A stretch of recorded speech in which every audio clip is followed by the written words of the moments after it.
And first thing we're going to do is finish up by knocking out Unit 16. So you can go ahead and find that wherever it is in your book. And in 16, we get to build a house. This is kind of one of my favorite units. I hate that we get to spend so little times on it because to me, it's just so interesting. Understand in this unit, this is very basic. And again, we're just kind of flying through lots of all green stars, a test question or two. But we do need a basic understanding because buyers ask questions. And sometimes buyers will point to things and say, what's that? What's this? What's that? So is anybody a builder or going to be a builder or work with a developer or anything? New construction experience? Not sure yet. I recommend if you find you start working a lot with new construction, particularly if you find once you're licensed, if you start working with builders, there's some new construction certification and designation classes that you can take that'll help you be on the same page with your builder. So just kind of keep that in mind. But right now we're just going to scratch the surface and introduce you to some basic residential construction. And note that word says residential. Commercial properties are typically built differently than residential. So we're just going to focus just on residential. So in Unit 16, we're going to talk about just some basic architectural types and styles that we may come across in residential construction. And then we're going to talk about the components of a house. We're going to start at the foundation and work our way up the basic components of the house. So let's start with just some typical architectural types. First off, let me say residential properties. Most residential properties in North Carolina are wood framed. Wood is the most flexible for builders. It allows the builders more like flexibility for design. Wood also tends to be a little bit more less expensive. So wood tends to be our preferred frame. We're going to talk about framing styles in just a bit, but just kind of some basic styles that you may see. And this certainly isn't all of them. There's lots out there, but this is kind of some of the more unique ones or more common ones that we see. So with the ranch style home, all the living space is on the same level. So you got your kitchen, living room, dining room, your bedrooms, your den, whatever, everything's on the same level. Maybe you have a basement, maybe you don't. If you do have a basement, if it's, finished, then you got some extra room down there. If it's not, it might be a garage or storage or something. But again, the basic thing with a ranch is all the main living is on the same level. Compare that to a split level. With a split level, you have some main level living. So in this main level here, you're typically are going to have the living room, dining room, kitchen, and then somewhere about halfway in the house, you come across some stairs and you're going to split. So you're either going to go upstairs, usually up here is where you find the bedrooms, or this lower level, maybe a den or a family room, a laundry room, things like that. Compare a split level to a split foyer. A split foyer is a two-story house. When you walk in the front door of a split foyer, you got two choices. You go upstairs or you go downstairs. So here you have some options, some main level, and then you split halfway through the house. A two-story home is pretty much a ranch cut in half, stacked on top of each other. So you have your main living on the level, so living room, kitchen, dining room. Maybe you have the primary bedroom on the main level. We're seeing a lot more of that, primary on the main. And then when you go upstairs, you have additional bedrooms. Maybe you have the primary up there as well. Maybe a family room, loft, something like that. And then contemporary is kind of the, unique design. A lot of times customary or contemporary or custom built. So the buyer says, this is what I want, specifically what I want. Let me ask you guys a question. Just random guess here. Why don't you guys set your chats to private?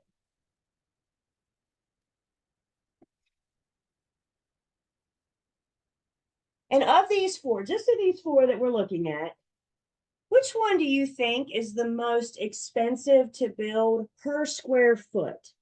Take it in all the account, the labor and the supplies per square foot.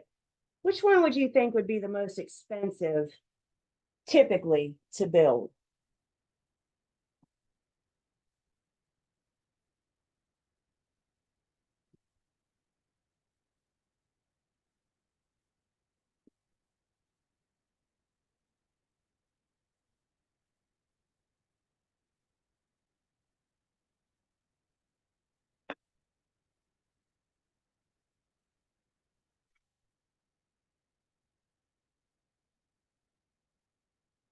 We're going to talk about exterior, facade, vinyl, brick. Absolutely, that can add to the cost.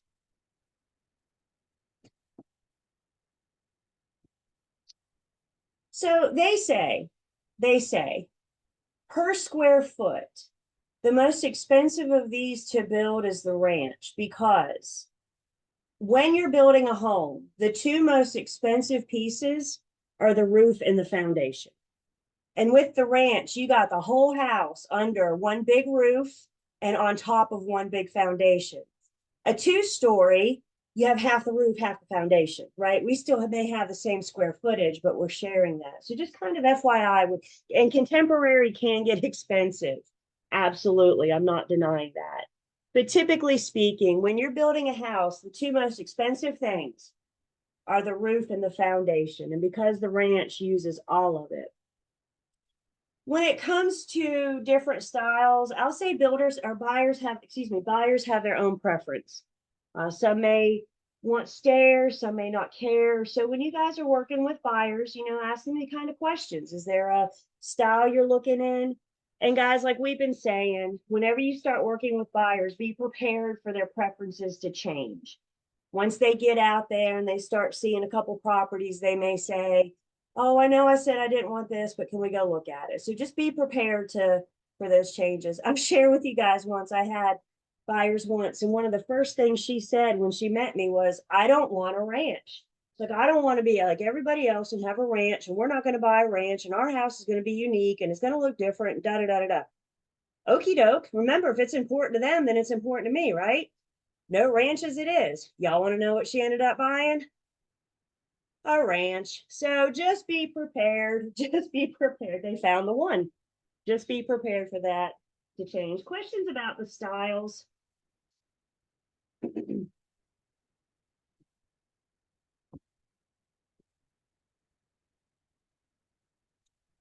So the rest of this unit is building a house. And don't worry about this now. We're going to take this and break it down into 3 different sections. So we're going to look at these words and we're going to break this down. But this just kind of gives us an overall view.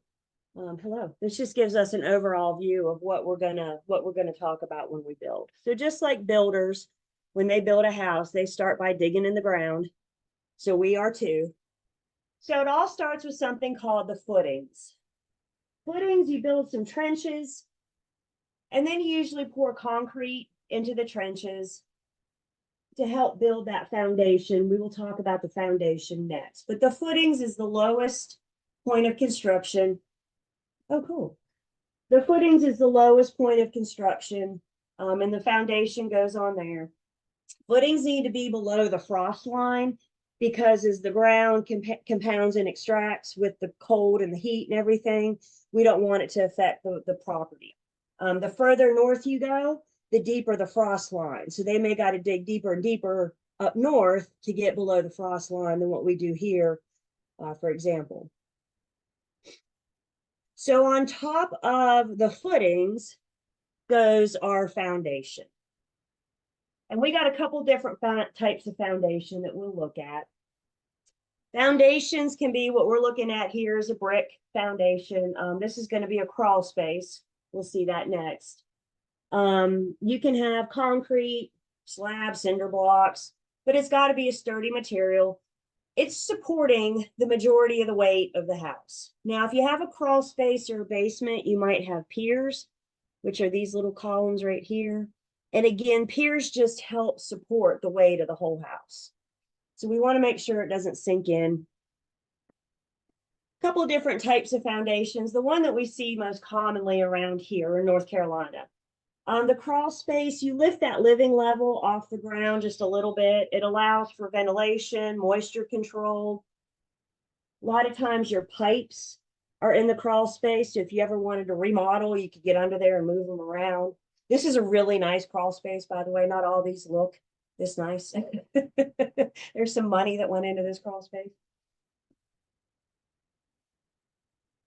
Other than a crawl space, a basement is just a story high crawl space. So with a basement, it's still dug in the ground a little bit. And yep, absolutely. It's dug into the ground a little bit. Basements are just a story high.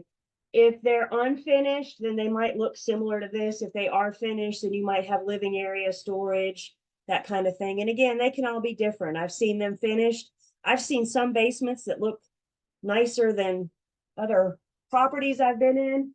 I've seen some where you're standing on dirt and concrete, you know, so they're all just a little bit different. And then the slab, you just pour the concrete right on the ground. So you dig your footings, but do trenches, and then you just pour the concrete right on top of the ground. You got to put your plumbing and electrical in. So when you pour the concrete, that's where it is.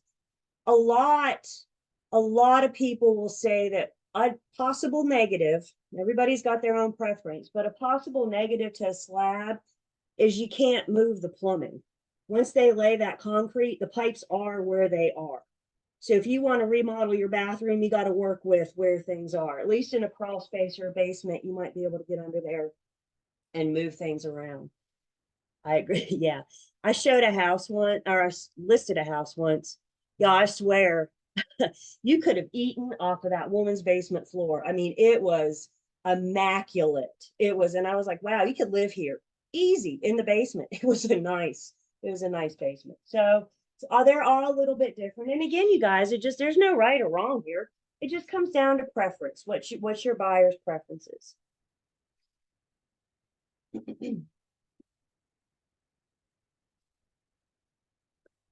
Coming up from the foundation, then we're going to put our I lost my slide. Coming up from the foundation, we're going to put our we got our footings. I can't see, my zoom bar is in the way. There we go. We got our footings and our foundation. Maybe you have piers for support and balance. Again, we got to help carry the weight of the entire house. Sills are the lowest horizontal piece of wood. They're going to connect the foundation wall to the floor joist. Girders might be used, again, for balance. We want to start with a level house, understanding settling's going to happen. I don't care how much you put into it, settling's going to happen. But when it settles, we still don't want it to, sink down. We want it to stay relatively level. At some point, you guys will be showing property and you'll walk into a house and you'll wonder if this floor looks sloped to you. We always do, I refer to it as the chapstick test. Just take your chapstick out of your pocket. If it rolls away from you, that floor is not level. But sometimes you can kind of see those slopes. It's not bad. Don't get excited. If your buyer's concerned about it, then let's have a structural engineer come in and take a look at it and offer their opinion. So girders just kind of help with that balance. On that goes the floor joist. The floor joist is what connects the subflooring to the sills. So again, it just offers support. The subflooring is going to be plywood, particle board, something like that. The subfloor is what we put the flooring on that we actually see. So our carpet, our wood, our tile, our laminate, all that goes onto the subfloor.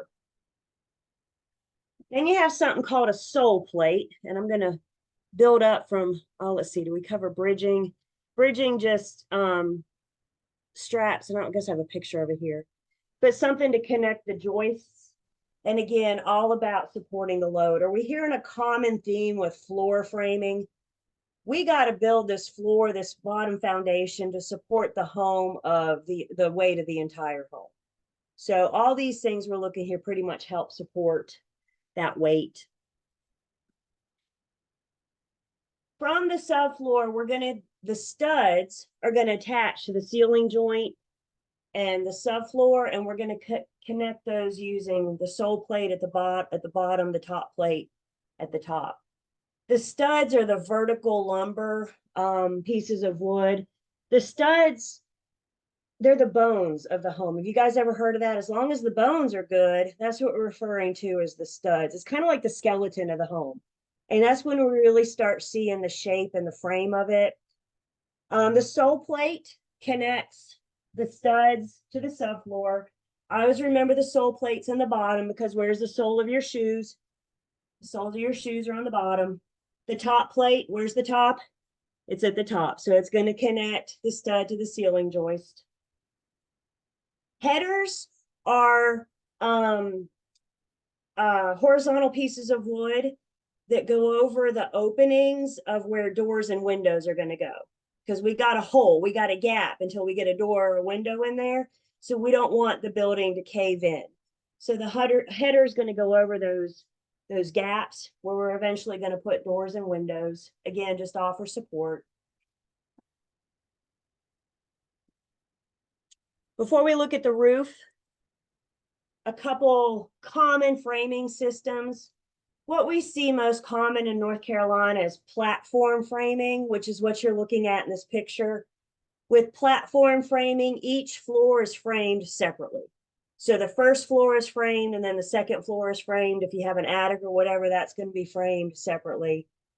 Balloon framing is the studs go from floor, it's a two-story home usually, and it goes from floor the whole way to the top. So you don't have that separate framing. You have one long board that goes from the bottom the whole way up. And then post and beam framing uses a different lumber, a thicker lumber. I tend to think of post and beam more like mountain cabins, maybe Thomas Kincaid homes, something like that, where you can see the posts and beams from the outside. Just kind of give it that that look, that mountain lodge look.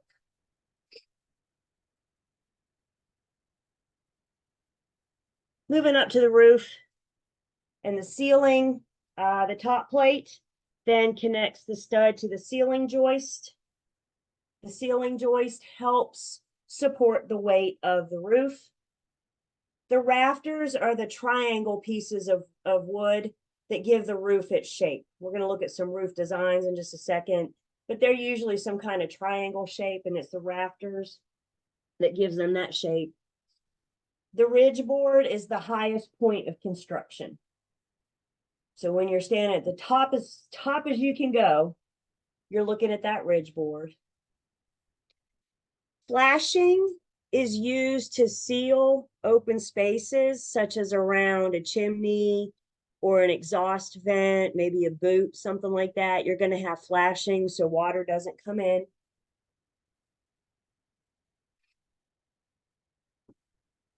And then a big part of another part of the roof are the eaves. The eaves are the part of the roof that kind of jut out from the side of the house. The eaves help push water away from the home. So hopefully, ideally, they run down the roof and they're not staying on the side, front, or back of the home. Water in homes are not good. Remember, we just said most of these are built with wood. So a lot of construction is keeping water, moisture control away property. The soffit is this piece right here. I don't know if you guys see this. If you go outside on break and stand against your house with your back flat against the house and look straight up, you'll be looking at the soffit. And a lot of times you'll see a bunch of little holes in it. That's just to help with ventilation, moisture control. The freeze board is this piece right here. It tries to connect it all. Sometimes it's decorative, kind of give the home its feel. And then the fascia is the piece that connects to the bottom of the rafter. Our gutters hang from the fascia. So again, gutters are going to be installed at the downslope of the roof so the water can run. The gutters can help push the water away from the home. So very, very basic construction framing. Obviously, there's a lot more than that, but that just kind of introduces us to some of the more common words that we see. Questions on any of our framing, foundation, roof, ceiling?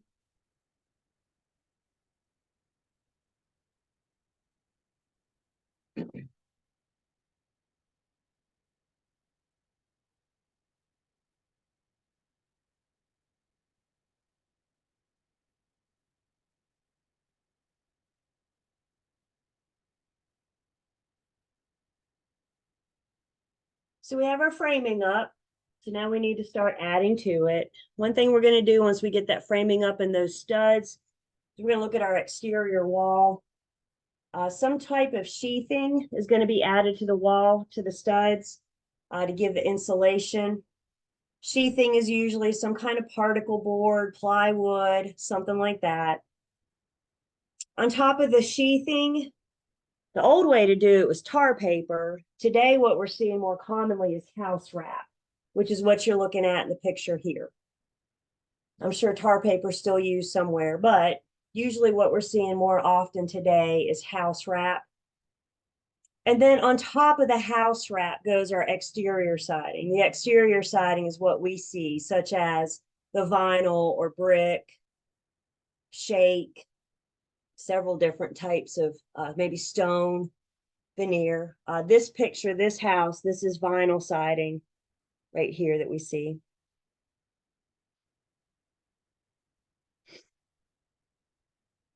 So the exterior siding, you know, it helps protect the home from the elements, but it also gives the home its look.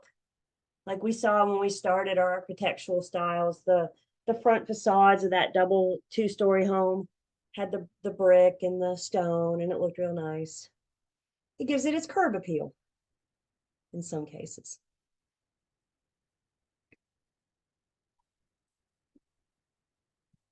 Homes have windows. There's a couple different types of windows.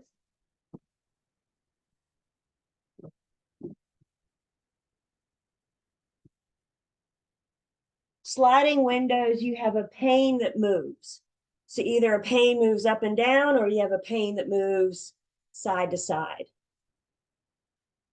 Swinging windows have a crank and they swing out. We see those sometimes in older homes where they swing out. And then fixed windows don't open. They're just there for picture windows. And that's what you're looking at here in the picture with that lovely view.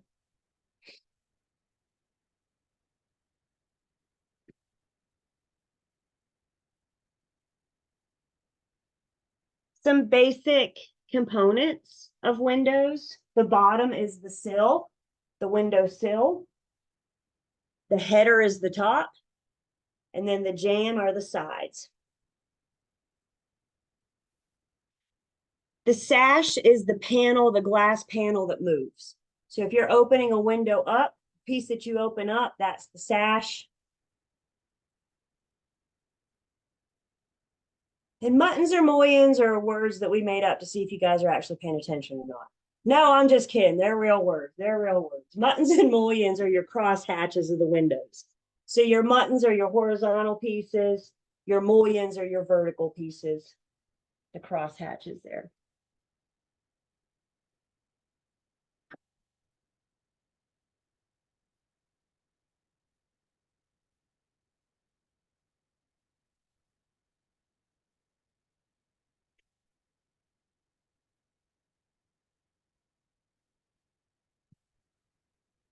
Homes also have doors. Interior doors are different than exterior doors. Exterior doors need to be solid. They need to be sturdy. A lot of times your interior doors are not. Interior doors are like your bedroom doors, maybe your closet doors.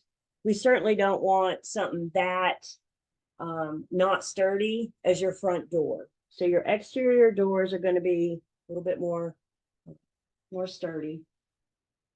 The different finishes for doors.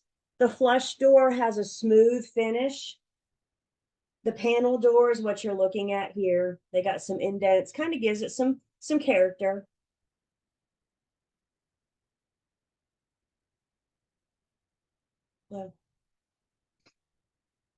Your sliding glass doors usually lead out to like a patio or a balcony or something. So you have a door that actually opens, you step through. And then your French door is more of an upscale decorative design. Usually there's panels of windows, maybe crystal doorknobs. I think where we see French doors most often is coming from the kitchen into the formal dining room, for example.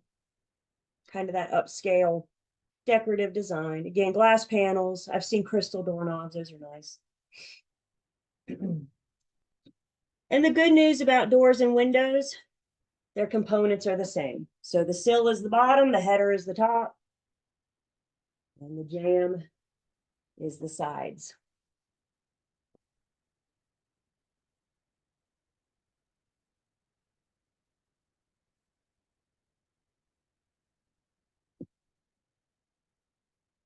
Questions on windows and doors?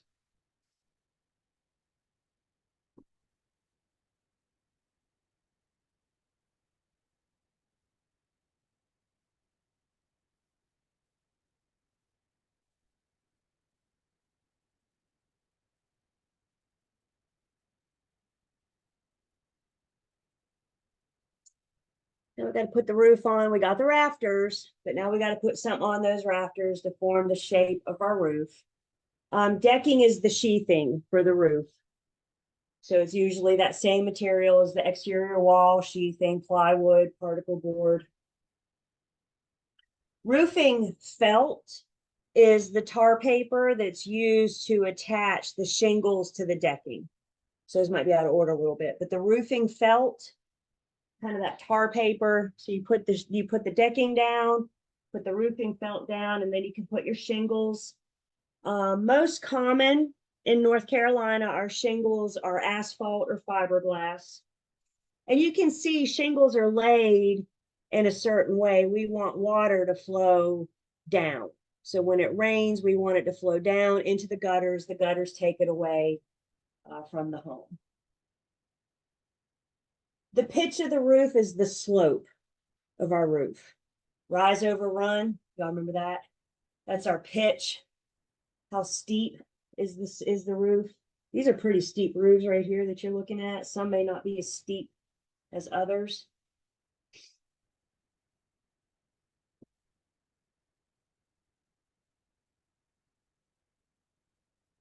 There's some good roof designs. I'm on page 450, or when we're talking about roofs.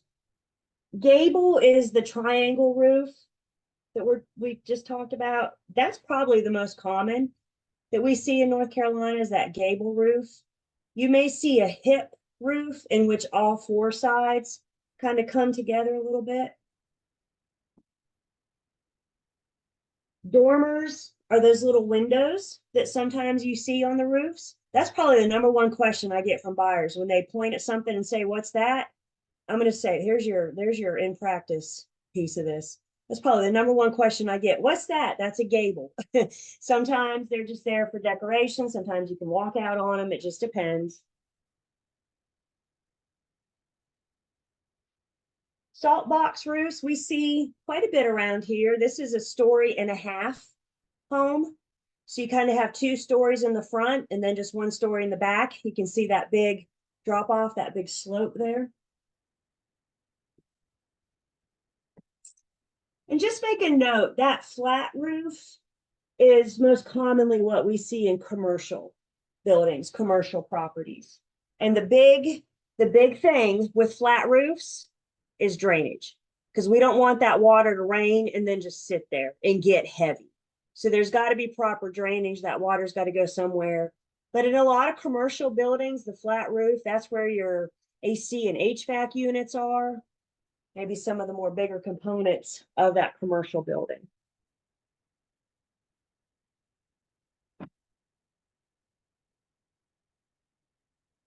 Questions on roofs?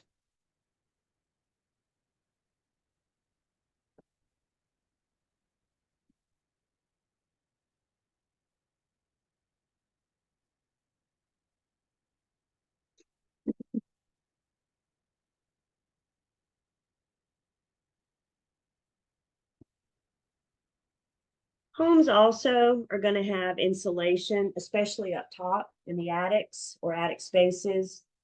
Sometimes you can have insulation in between the interior walls just to help with heat and cooling control. Different materials. The old school insulation were the big bats, big rolls, and you just take them and just kind of roll them on out. We're kind of experimenting with new materials now. You got the Pink Panther there blowing in some foam insulation. So that may, or loose fill, excuse me, loose fill insulation.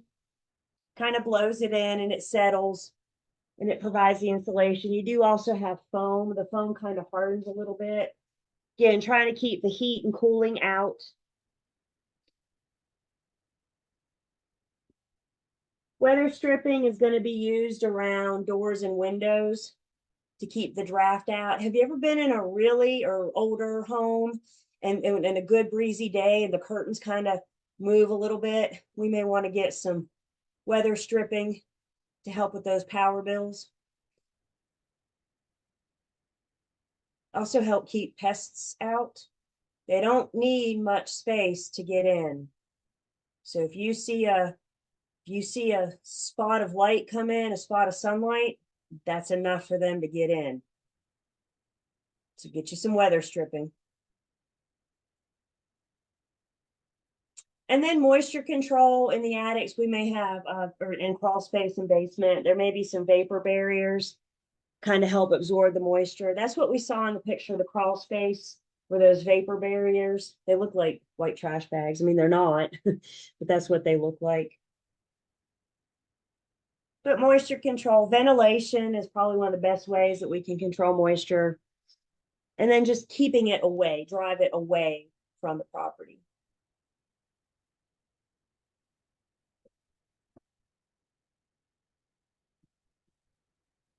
Insulation has different R values.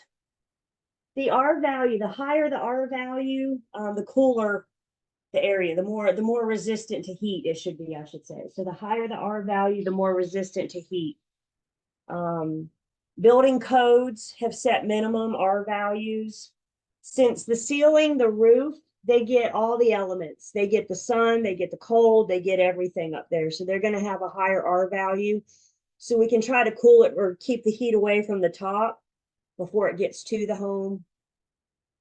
Current building codes require, you see, R value of 13 for walls, 30 for ceilings, and 19 for floors. If you get up in the mountains, for example, or you go further north, the R values might be a little bit higher.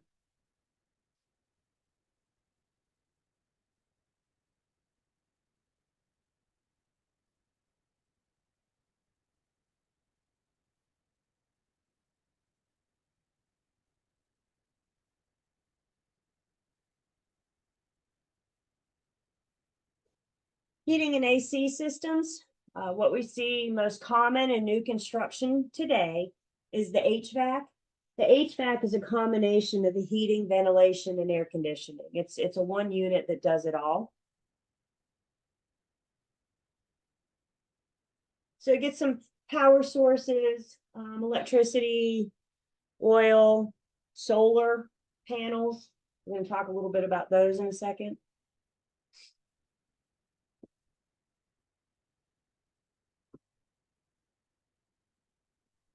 Like we said, the HVAC is the most common that we're seeing today, but we didn't always have HVACs. So if you get into older homes, you may find, or some more unique homes, you may find some different heating systems.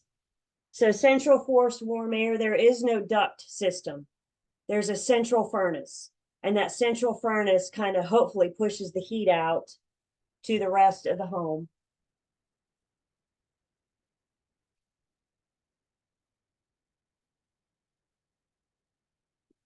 I'm sorry, I just told you wrong. That's the gravity warm air. Sorry about that. Gravity warm air is a central furnace. The central force warm air is, it has a duct system. It uses a heat pump.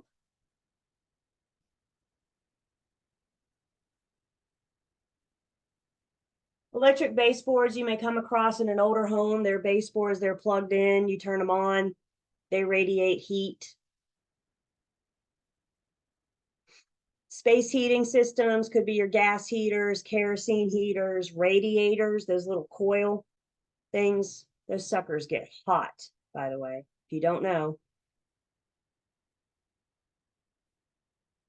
And then solar heating. You may have solar heating system just for one home. Sometimes you may see solar panels on a roof, or you may have like a solar farm that's collecting energy for a whole neighborhood or a whole area.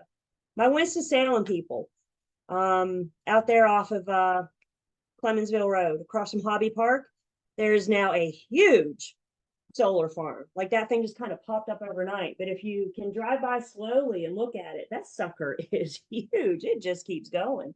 It's capturing all sorts of solar energy.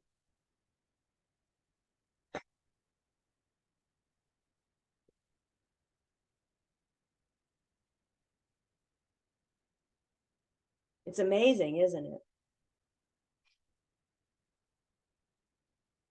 You go out west, you're going to see a lot of the wind. The wind, what am I trying to say? You know what I mean. You know what I mean. Yeah, the wind. Yeah, you with me. Those things are capturing. Windmills.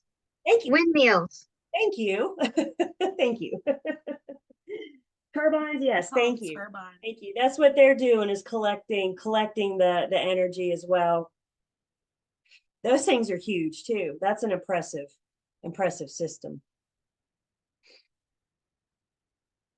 So if you have separate heating systems, the HVAC combines it all. So you may have separate heating systems, which is what we're looking at here. You may also have separate cooling systems. Guys, please always remember, AC is a luxury. So when you're trying to determine if something qualifies as heated square foot, AC is not required, only heat. So if you don't have an HVAC system, then you may have a central forced air system, or you may have each room conditioners. And that's what you're looking at here, is an AC window unit that helps keep that room cool. Again, older homes may not have the HVAC system. I showed a house once, and it wasn't even that old of a home. I'm trying to think now when it was. I want to say 60s or 70s. It wasn't that old. But I had to call. I'm very lucky. I have a general contractor on my team, and I can't tell you the benefit of having a GC on speed dial. But I had to call him to figure out what kind of heating it was. Y'all know it was ceiling heat. So the coils were in the ceiling. And when you turned it on, the heat heated the ceiling. Now, what do we about know heat? Heat does what? Heat rises. So that's probably why we don't see it that often, because how popular is that, But I had to call him and say, what is this? What are we looking at? So there's still quite a few other things out there that you may come across. Google may be your friend, or if you have somebody that you can send a picture to. Once you guys start forming relationships, a home inspector is another good one to have on your speed dial. And you can say, hey, preferred home inspector, what is this? Make friends, help each other. Remember our village? Build that village.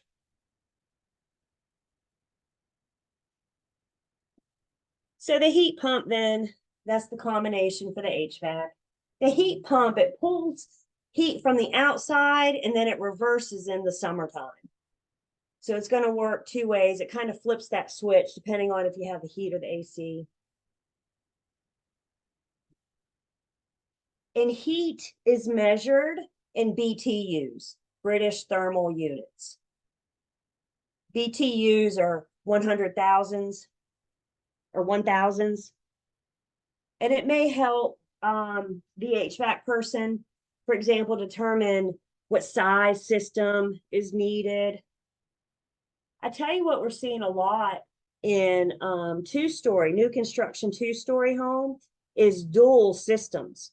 So the first floor will have a system, and then the second floor, we just said heat rises, right? So if you have a big two-story home, you're running your AC a lot to heat the upstairs. So if you have a dual system, you can have the upstairs at one temperature and the downstairs at another. The downstairs is generally a bigger unit, generally. But if you want to know if you're showing property and you want to know, first off, always look outside. If you see 2 units, you know you got dual. But the other indicators, you're going to have a thermostat upstairs and downstairs. You're going to have 2 different controls. And that's a good indicator to know that you have a dual system. But it just helps regulate, helps that power bill. And like anything else, but the cost of power is not going down, is it? So you guys seeing increases? I hate getting the mail these days. Questions?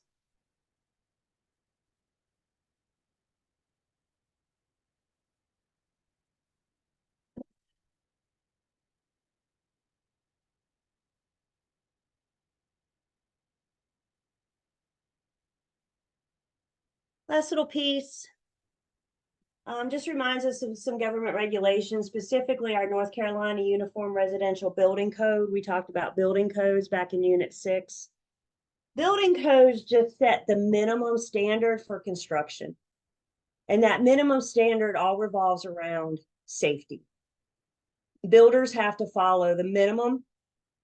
Of course, they can go above and beyond, but they got to follow that minimum. And building codes change over time. So it's important, especially for builders, to be up to date on the current building codes.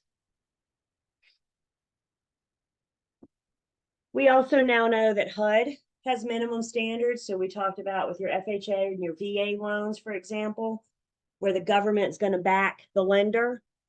The criteria for the homes have to also meet minimum standards for those loans to be approved.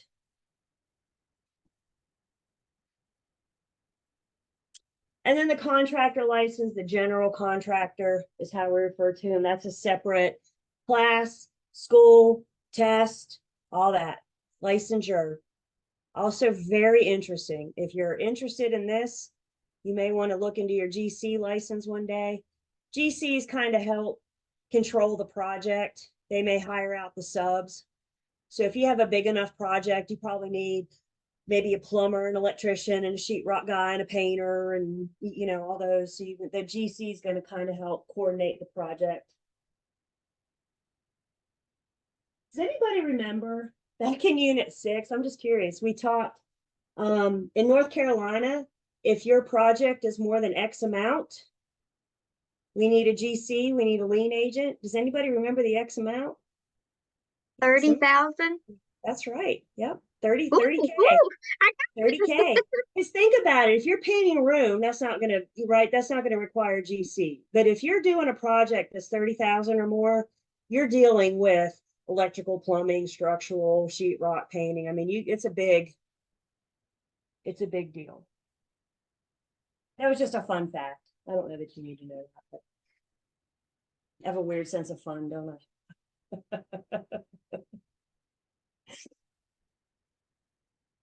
And we've built our house.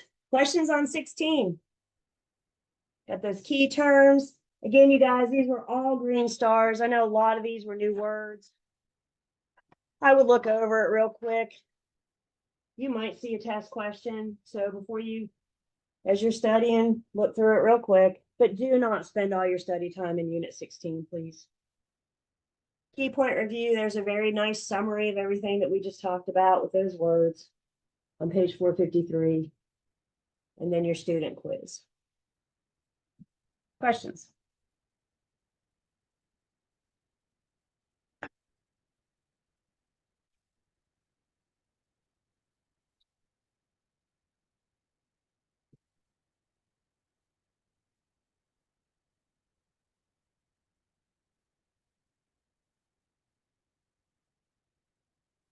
Did everybody get an email from Lane this morning? Let's see, head bobs. I think it came in about 11:30 or so, something like that. It was my fault. I was actually talking to her, and she said, "Julie, I'm trying to get this email out." I was like, "Oh, go ahead." so I let her send y'all the email. If for some reason you didn't get it, please reach out to one of us right now. So we want to make sure you have it for tomorrow morning. Your cram course then tomorrow morning is at 11:30. I think that's right. So yeah, your cram course tomorrow at 11:30. You got the email from Lane this morning with the link to Jane's Zoom. Again, this is optional. You cannot use it to make up time. I don't know what all Jane goes over, but Jane has the same syllabus I do. So I do think sometimes hearing it from somebody else sometimes helps stuff click a little bit. So if you can go, I encourage you to go tomorrow. Sure. Thank you. Any questions on the cram course? It's the last opportunity we have to talk about this. Yeah, I did not receive an email. Send me an email, please. Say Somebody that else said again. they did. Send me an email. Okay. Send me an email and I will respond with that email. You may want to check your spam too. I don't know why, but sometimes Lane winds up in your spam.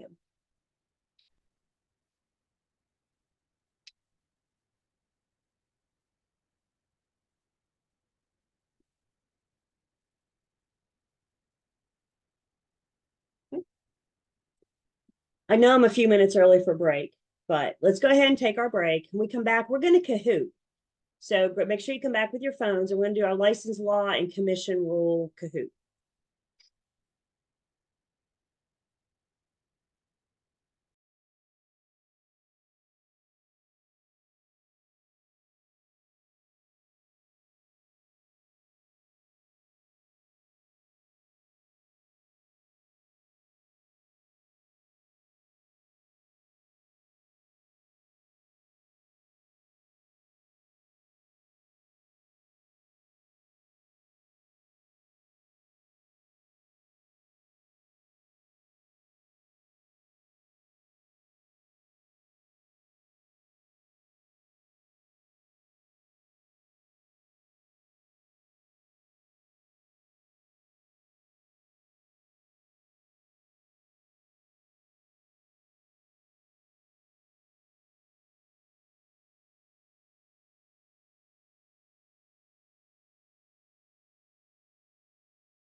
then we're back.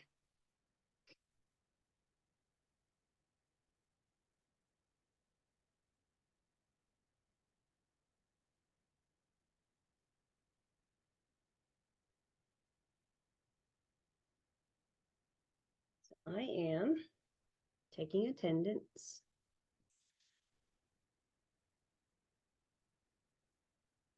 And y'all grab your phones. We're going to Kahoot. This is our license law and commission rule.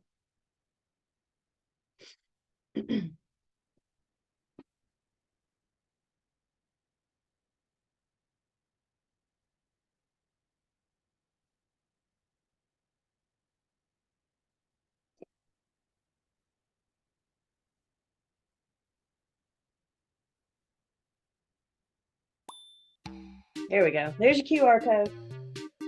If you're going on the app or the website, you need a game pin. So your game pin for this game is 294-9118. And I'm fine if you want to use nicknames. Just be prepared for me to ask you who you are.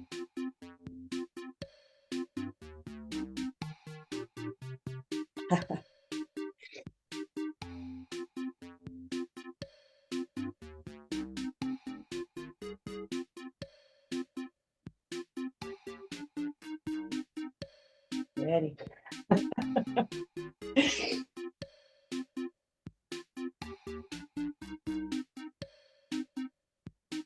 You guys are so clever. I'm just boring. Julie. Jules, if I'm feeling crazy.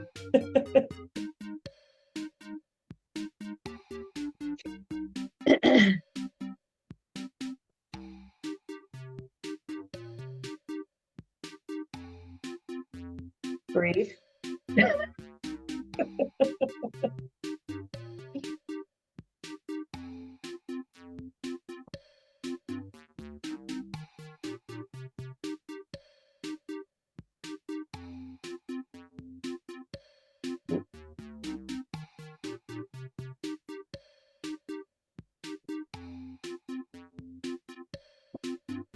Anybody in that wants to play?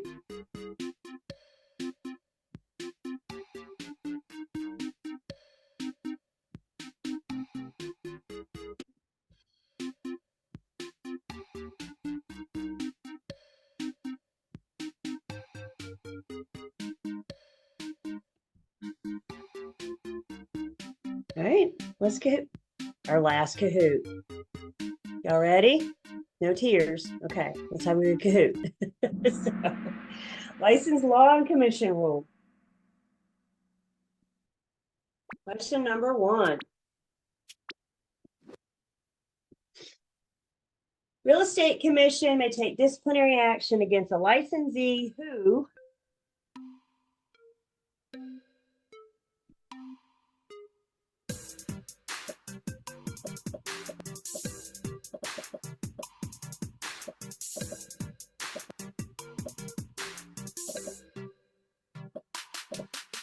ten seconds.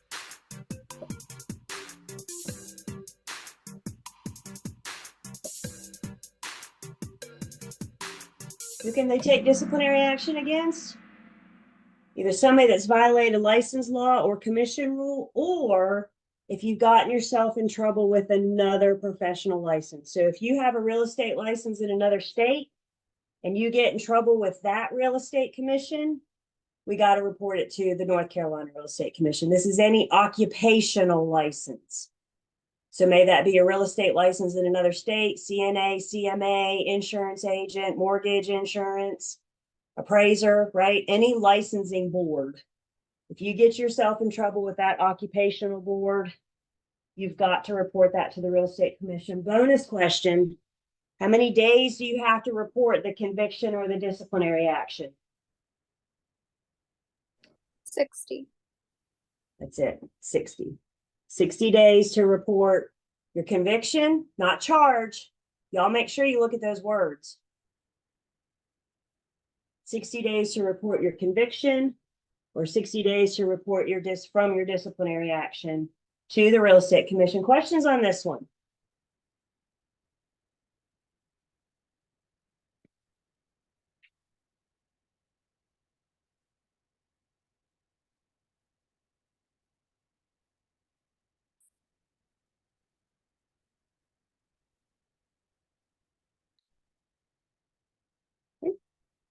So let's see what we got. Delana D got it right the fastest, followed by CC and K, CLH, and mean. Question number 2. A real estate license must be renewed no later than every.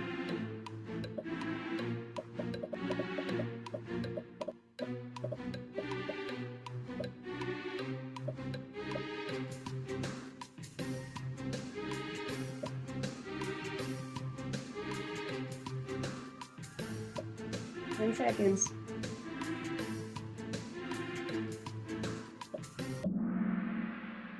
June 30th. Yep. We renew our license. The renewal period is May 15th to June 30th. By the way, I don't think I mentioned this the other night, but when the renewal period opens, you will know. They email you, they get your BIC on you, and you don't just get one email. They used to mail out cards. I think they've stopped doing that within the last few years. But if you don't know it's the renewal period, it's because you're not paying attention to your email or your BIC. Does that make sense? So when your BIC says go ahead and renew, just go ahead and renew. When that email comes out on May 15th, just do it and you don't have to worry about it. So May 15th to June 30th is a renewal period. What are we doing when we renew? Giving them some money. We're showing them some money. To renew your license means you pay the fee, the renewal fee. Questions on this one?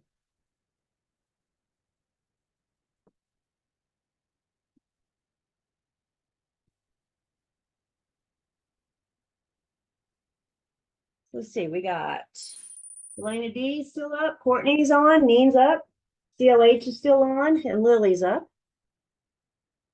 Question number 3, what is the deadline for CE?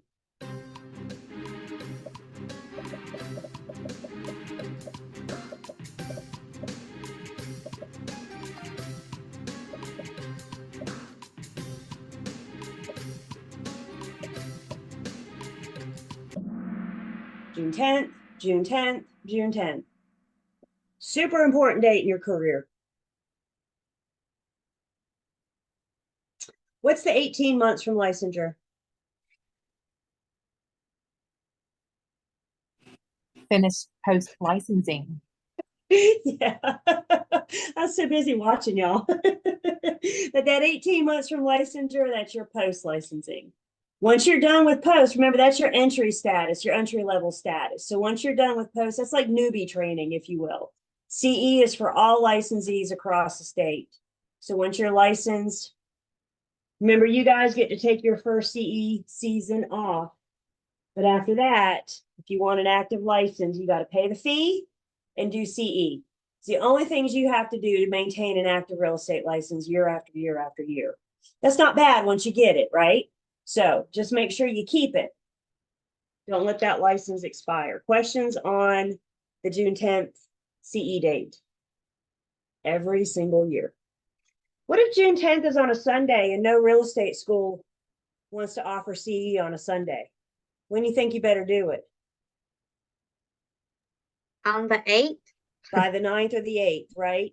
So please, you guys, please don't be the daredevil. Don't be the one that says you're going to wait till June 10th. Y'all are out there. I used to have an instructor, a CE instructor, and she taught CE on June 10th because she looked forward to meeting you daredevils. You know, don't be the daredevil. Questions on CE?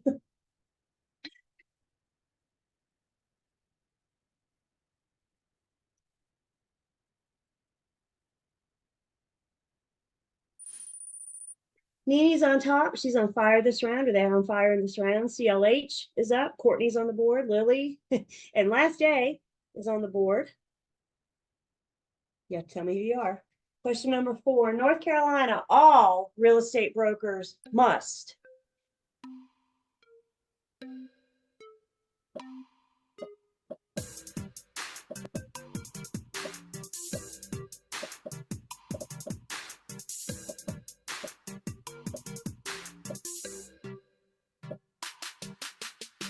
Seconds.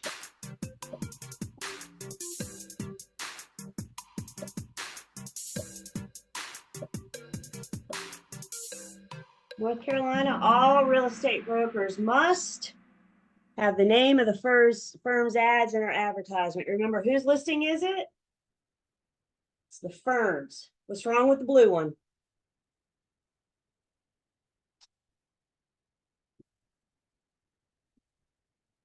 You're current when you pay that fee. A current license has nothing to do with education. When you guys see the word current in your mind, I want you to cross it out and see the word currency. Your license is current. Why? Because you paid the fee. A current license has nothing to do with education. It has everything to do with paying the fee. See what they like to do to you?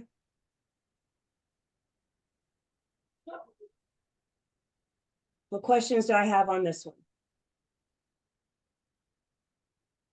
Is that you?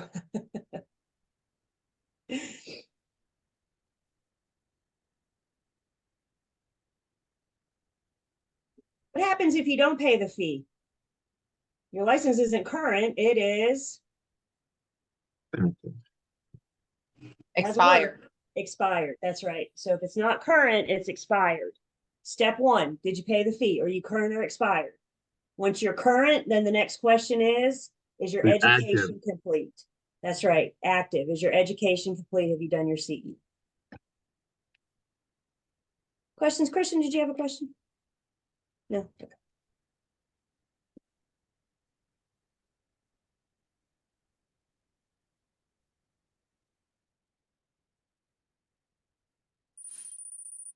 Last day came up. Nini's still on. CLH, Courtney and Lily.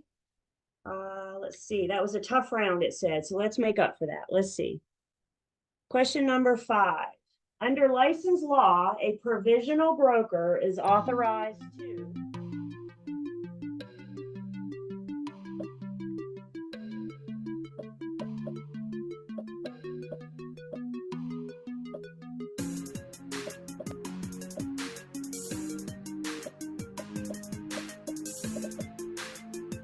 seconds.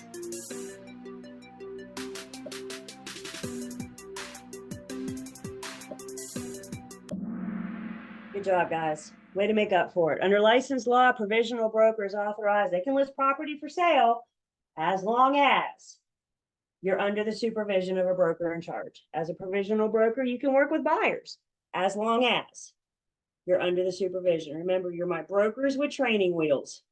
You can ride your bike, but you cannot ride it alone. Questions on this one?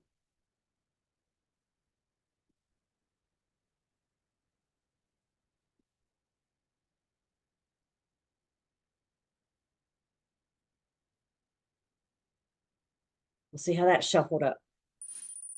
Last day still up. CLH came up. Courtney came up. Nini's still on. K's on the board. Let's go is our highest climber. You're up 6 places. Last one. How long from receipt does a provisional broker have to deliver trust funds to their broker in charge?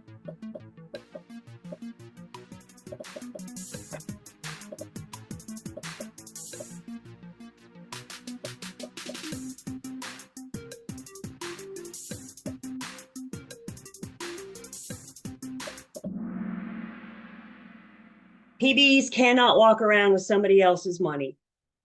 So if you're in the throes of negotiations and your buyer says, can you hang on to this earnest money deposit check for me? You need to get it immediately to your broker in charge. You cannot hang on to, you cannot, you got to get it to your broker in charge. Let them hold it. Let them be responsible for it. Once you drop that provisional status, full brokers should not walk around with somebody else's money. Remember, who's responsible for it when it's in your hand? PBs cannot, full brokers should not. You hear the difference? Questions on this one? Thank you, everybody, for not saying the green one.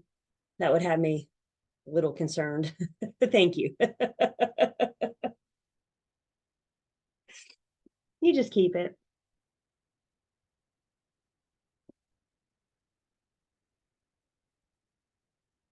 All right. So our big podium winners. Our third place Cahooter, Nene. Our second place is Courtney. Come up a little bit, I think. And our first place is appropriately named Last Day. Our fourth and fifth runners-ups are CLH and Delaney D.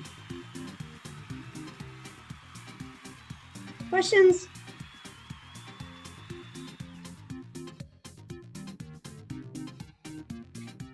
I want to share something with you guys real quick on this, safeguarding other people's money, that kind of thing.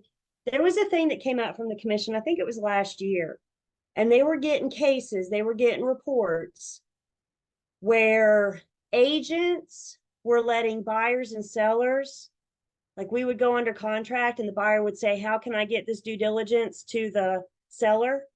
And the agent was saying, cash at me, and then I'll send it to the seller. Okay, I'm already getting looks telling me y'all aren't going to do that. Don't do that. Guys, I think sometimes we mean well and we have good intentions, but we can't do that. We cannot do that, because if we're going to hold somebody else's money, even if it's for a minute, it's got to be in a trust account, not a cash app. So it wasn't happening enough that an email came out from the commission, said, guys, no, that's not what we can do. So again, they may ask, hey, can I just send you a cash app? But I need you to stop and think.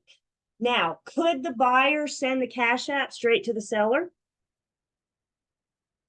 Sure, if the parties agree. That's the key. If the parties agree, Cash App or Venmo, absolutely. But we don't need to interfere. So I just say that just to always remember, you guys, it's not their job to know my job. That's my job to know my job. And if something doesn't set right with you, call your BIC. When in doubt, find out. Fair enough? Questions?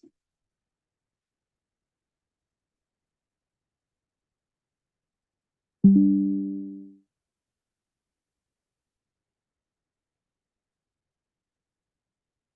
right, so I want to switch gears just a bit. I got a little video. We're going to talk about safety, and I need us to take some things into consideration here. I don't want to scare anybody, but the truth is, as real estate agents, you are opening yourselves up to the public. You are advertising to the public to contact you. So I need you guys to always be safe, and I always need you to take a couple precautions to make sure that you are always safe. So this video that I'm going to show you, it's just a couple minutes, is from the North Carolina Association of Realtors.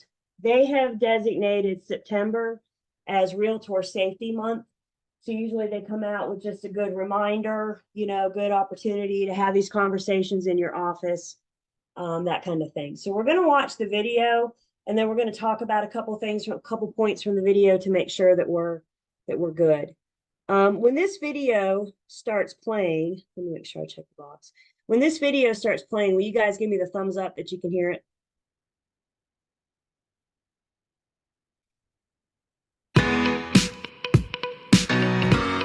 As a real estate professional, you are in a unique position that most working professionals never face. In your business, you often share your contact information openly with others, meet unknown clients, and walk through vacant properties, to name a few. It's because of the unique nature of this business that it's critical for all real estate professionals to have personal safety protocols in place that you follow every day, with every client, every time. So what kind of safety protocols should you implement into your daily routine? Here are a few to consider. When meeting a client for the first time, do not meet a new client at a property right away without first having an initial meeting at your office or a public space, like a coffee shop. During the initial meeting, make copies or take photos of the client's driver's license and pre-approval letter for your records. This precaution allows you to keep a record at the office of who your clients are, their information, and a calendar of appointments. When first meeting with a new client, you should discuss the types of real estate they're interested in and walk them through the safety protocols you have in place for all clients. Now you can arrange showings, meet them at properties, and schedule open houses to help them through the biggest financial decision of their life. When viewing a property, it's okay to ask your client to drive separately. This is a safety precaution for you as much as it is for them. Not to mention, you might both have appointments to go to before or afterward. Hey, this is cute. As you tour a property, walk behind your client. This routine safety measure allows them to see the room first and make their own impressions. Many agents do not go into attics, garages, or basements as an additional safety measure. But encourage your client to look around and let you know what they think. It is a safe practice to only show vacant properties which might not have electricity during daylight hours. This allows you to see what safety hazards may exist, like a loose floorboard or any defects the house may have. It's got potential. When holding an open house, advise your clients to board their pets and remove jewelry, family photos, credit card receipts, artwork, prescription drugs, and any other valued possessions from the home in advance of the open house. This is just one way to look out for your client and to keep their property and belongings secure. Keep a record of who entered the house by asking everyone who walks in the door to sign in with their name and phone number or show a photo ID. There is something to be said about safety in numbers. Consider bringing along a colleague when holding an open house. If there are several potential buyers walking through the home, even better to have 2 agents on hand to answer questions and keep an eye on things. Safety is an important part of real estate. Be prepared and follow the protocols and processes that have been put in place to keep you and your clients safe. For more information and additional resources, visit www.nar.realtor/safety. All right, so let's talk about this. Let's hear. You know what? Let's stop sharing for a second so we can have an eyeball to eyeball conversation. I was just getting ready to say, the number one question I get, it's already come up in the chat. The number one question I get with safety is, can you conceal carry? And the answer is, as long as you have your concealed carry permit, yes, you can conceal carry. Your firm may or may not have a policy whether or not you can conceal carry in the office. But as far as you out showing property, doing open houses, that kind of thing, if you have your permit, absolutely. If you don't have your permit, if you don't have experience with guns or you're not comfortable with them, then please, please don't try to carry around a gun. All you're going to do is hurt yourself or somebody else that you're not trying to. I do think all of us should have some kind of weapon on you. So some kind of mace. There's, I don't know, there's so much out there, you guys. You can get one of those kind of big baton things. I have a flashlight that also serves as a taser.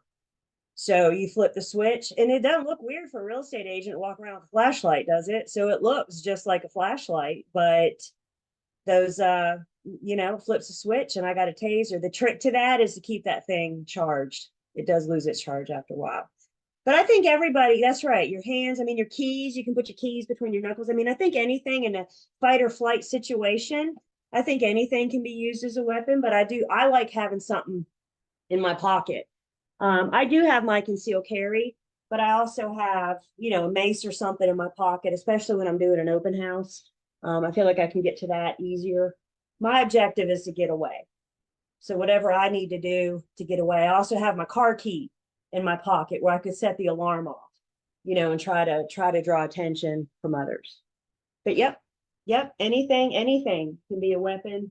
What other thoughts? What thoughts do we have about what we just saw in that video?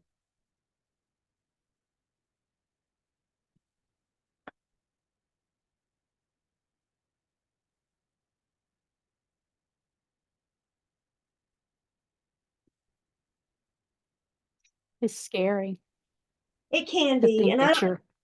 I don't want to scare you guys. We're just, it's a very, very truthful conversation here, but you need to know who you're dealing with, don't you, Nicole? Mm-hmm. And then, Julie, when you do go and show a house or something, do you have a buddy system, where you tell another coworker, I'm showing this house, this is who I'm seeing, so that they know who you're meeting? I tell my husband. So when I'm going out and showing property, if I'm going to show 10 houses today, I write down those 10 addresses in order and about what time I'm supposed to be there. I hate to think like this, but if I go missing and he knows my itinerary, I'm a lot easier to find if they know the last home I was in. So I do, and yes, and my coworkers, absolutely, we do the buddy system.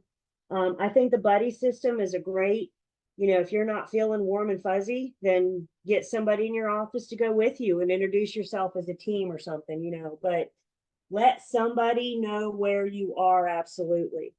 Some of you, I'm not into this, but some of you may want to turn the GPS locator on your phone so your family can see exactly where you are when you're showing property. Just turn it off when you're done, because they don't need to know where you are all the time, right? But when you're out and about, especially with an open house, that kind of thing as well. So you may want to, that could be a good tracker.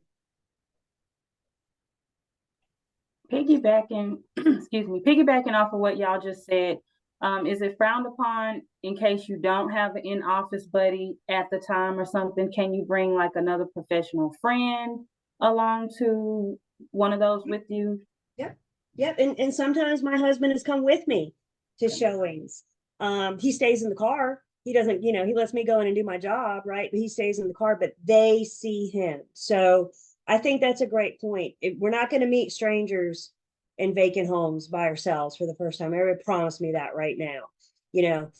Try to get them to the office, try to get them to a Starbucks or Panera, something like that. If they're not willing to meet you in a public place for a Starbucks, you have to wonder their intention, right? You have to wonder their intention. And what is a tool that I have that I could use as an excuse when I'm first meeting this consumer for the first time? What is something I have to go over with them that I could use as an excuse at Starbucks? 2 birds, 1 stone. Working with real estate. That's it. Don't we need to do that eventually anyway? So why not use that as our excuse? Say, we got to go over a little bit. I can't wait to show you this home. We got to go over some paperwork first. Guys, if they're not willing to do that, again, I really got to question their intention. Let's see. Thing about taking someone with you to an open house. You mentioned most brokers who have been doing this for a while don't like to do them anymore. So how often does taking another broker to your open house happen? I mean, it depends on the size of the firm that you join, but you may team up with somebody, you may find a buddy, but yeah, I don't think it's uncommon to have multiple people in an open house. If you're taking an unlicensed person with you to do an open house, make sure they know their role. Their role is not to sell the house. So make sure, remind them that they're not licensed. They're there to keep you company and to keep you safe. So you just need to have that conversation.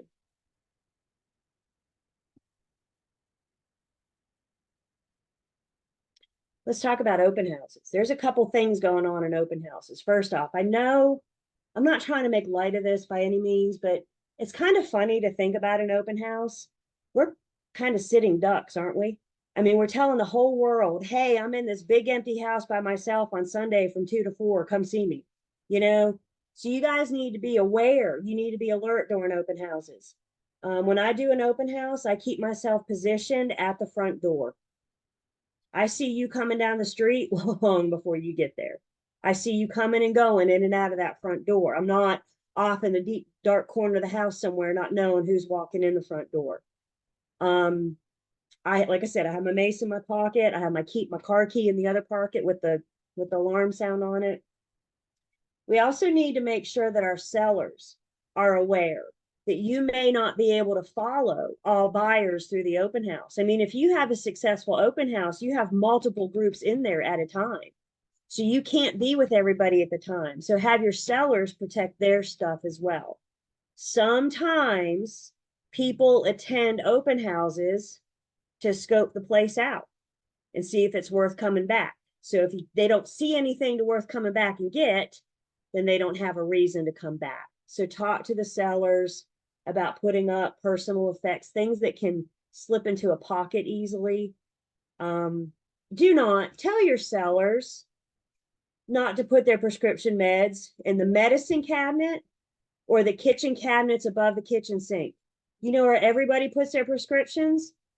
The medicine cabinet near the faucets, right? So either the medicine cabinets or the kitchen cabinets above the kitchen sink. So, they may want to take them with them or lock them up and put them, away or something. Who is liable if something goes missing? That could be a it depends question. I think if you've done your job and you've explained to the sellers, you know, I'm happy to do an open house for you, but you need to understand you are opening your house up to the public. So I think having these conversations is how we can protect ourselves.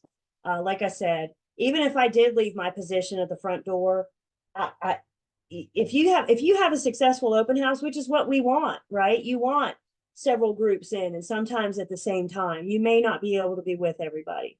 There now, if you think it's going to be a hot open house, yeah, get a couple coworkers with you. You know, you guys can team up and position yourselves in different parts of the house. It's so hard to tell those sometimes.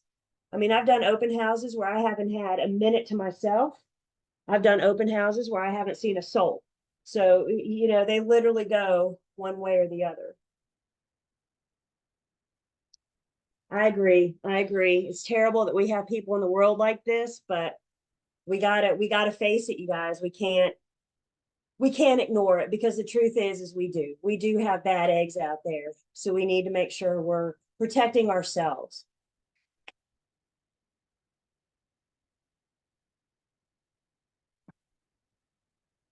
And Julie? Yeah. I'd like to highlight something for all the ladies on board. Me and my wife attended a open house just a couple of weeks ago. And I think it wasn't a luxury property, but I think because we were a married couple, the female herself let her guard down when it came to safety. So, I mean, you can have a nefarious couple. It might look good on the outside. Keep that in mind. Yeah, you guys, that's right. That's a great point, Roger. It's like you could be teaming up so one's distracting the agent while the other one's doing whatever, you know? So yeah, that's a great point, Roderick. Thank you so much. Do not let your guard down. Never, ever, ever. I'm going to say the one time in my career that I was the most uncomfortable, I was doing an open house, and the gentleman came in, and I don't know, just people just kind of sometimes give you the, I don't know, just something about him just didn't. So he came in and he was, you know, starting to walk around, and it was a vacant home. And I had all my stuff set up in the kitchen. So he got to the kitchen and he was looking at the flyers, and I had a letter from the mortgage lender, and you know, that kind of thing. And this is what did it, you guys. This is, I don't know why, I can't tell you why, but what ran the chill up my spine. He picked up my business card. He said, "Can I have this?" And I said, "Sure." That's why they're out, right? And then he said, "I collect realtors' business cards."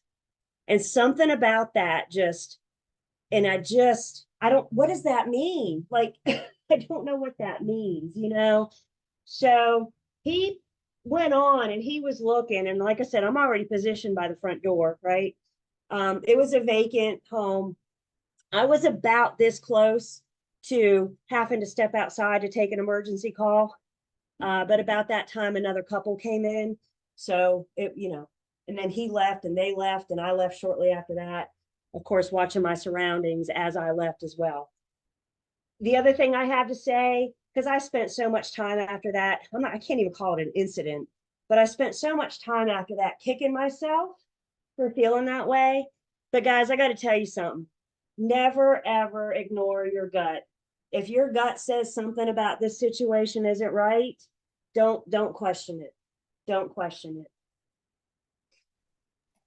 Do we get to choose our open house hours, or the firm would choose that? How does that work? Usually it's the firm, Tink. And you know, I think the public is accustomed to open houses on Sunday afternoon. So that's typically when we do it. But yeah, I've seen Saturday open houses, Thursday afternoon, you know, so maybe try something doing you're throwing spaghetti at the wall and seeing what sticks. But your firm may say, so Sunday's just, because that's when the public's used to going open housing, you know, so that's when you're going to get your biggest attendance.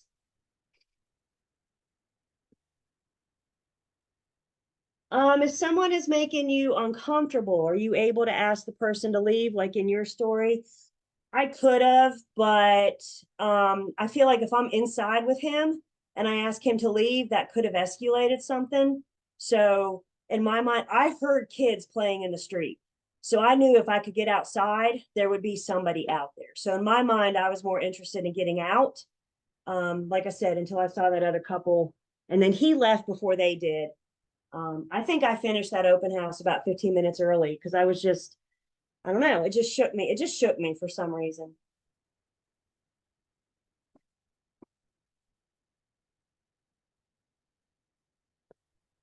You know, another thing the video highlighted on was knowing who you're dealing with. Did you guys catch that? Maybe asking for a copy of the driver's license. I mean, guys, it is nothing. It is 2024. Take a picture of your driver's license and text it to me. Again, if they're not willing to do that, I got to question their attention. And remember what we learned from fair housing. What we do for one, we do for all. So if you ask one person to text you their driver's license, just get in the habit. This is my protocol. This is my practice. I never want you guys, like I said, running out, meeting somebody in a vacant home alone. If you can get somebody to go with you, but you're going to get a call. You're going to be on office duty one day and you're going to get a call and they're going to say, I'm sitting in front of 123 Main Street. Can you come show it to me? And your instinct is going to be like, there's a sale. And you're going to want to slam down the phone, jump in your car and run right over to one. You got to slow down and think. You got to slow down. So you say, well, I'm on office duty until 1. So you want to come to the office? You want to meet me then? And then, you got to think about it. Don't just act, think. Do any of the firms offer self-defense classes? Some do. That's a great point. I always tell you guys, and gentlemen, by the way, you're not immune to this conversation. Gentlemen have had incidences with safety as well. I think every single one of you on this call should take a self-defense class. Basic how to get away. And you can find those at maybe at the YMCA, maybe local park recreation centers. You may have a local dojo or something that offers them. Maybe you get a group from your office to go. I used to work with a lady that taught self-defense. And that's what her and I would do on our lunch breaks sometimes. And we would clear the tables in the conference room. And she would practice on me, but what a great opportunity for me to, learn some of those moves as well.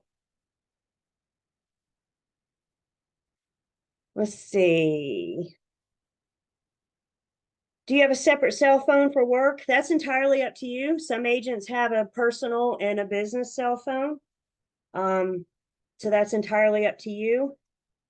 Is it smart to have a separate number? Again, because you can get and I'm really not knowledgeable on this, but you could get a separate Google number now, I guess, that rings in on your same phone. So you may want to look into something like that, where you promote one number and then you have your other number for your personal.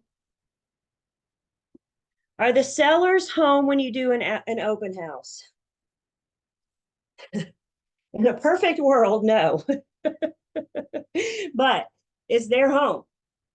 So if they insist on being there, I can't kick them out, right? It's their home. They got the key. They're the owner of record. So, but I think even with showings and open houses, buyers are more comfortable if the seller's not there kind of breathing down their neck. So if we can get sellers to leave, that's the preference, but I can't kick them out of their home. I did an open house once for another agent, and I guess the sellers got bored. They showed up at 2:30. Like, we have nothing to do. We're going to hang out. And I was like, all right. And then they got up and grabbed themselves a couple beers. They did ask me if I wanted one, so I thought that was very nice. But the kicker was, I'm not done. The kicker was, whenever buyers came in, they were pretending to be interested buyers with their beers.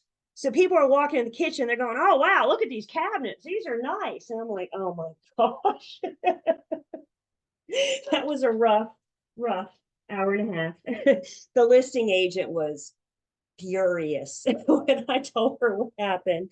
I'm not going to say they sabotaged the sale, but tell them to go see a movie or for a drive, or I don't care. Just go somewhere for those 2 hours. Very awkward afternoon.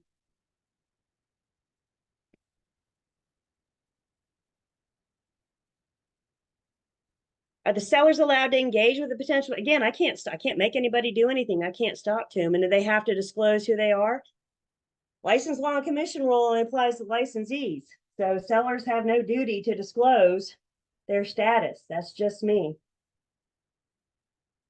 The question comes in, are we on call 24/7 to catch all buyers?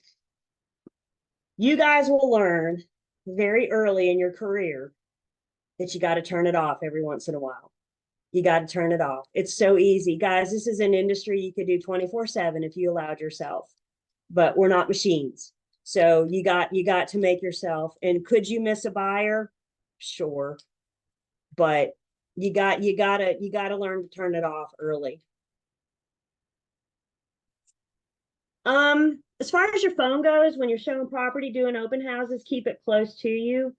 A lot of the accesses we have to properties require an app on my phone. So if I have my phone in my hand, it doesn't look weird, right? I need it to get in the front door in many cases. So, you know, I don't want you guys on your phone when you're with your buyers, but to have it with you, to have it nearby.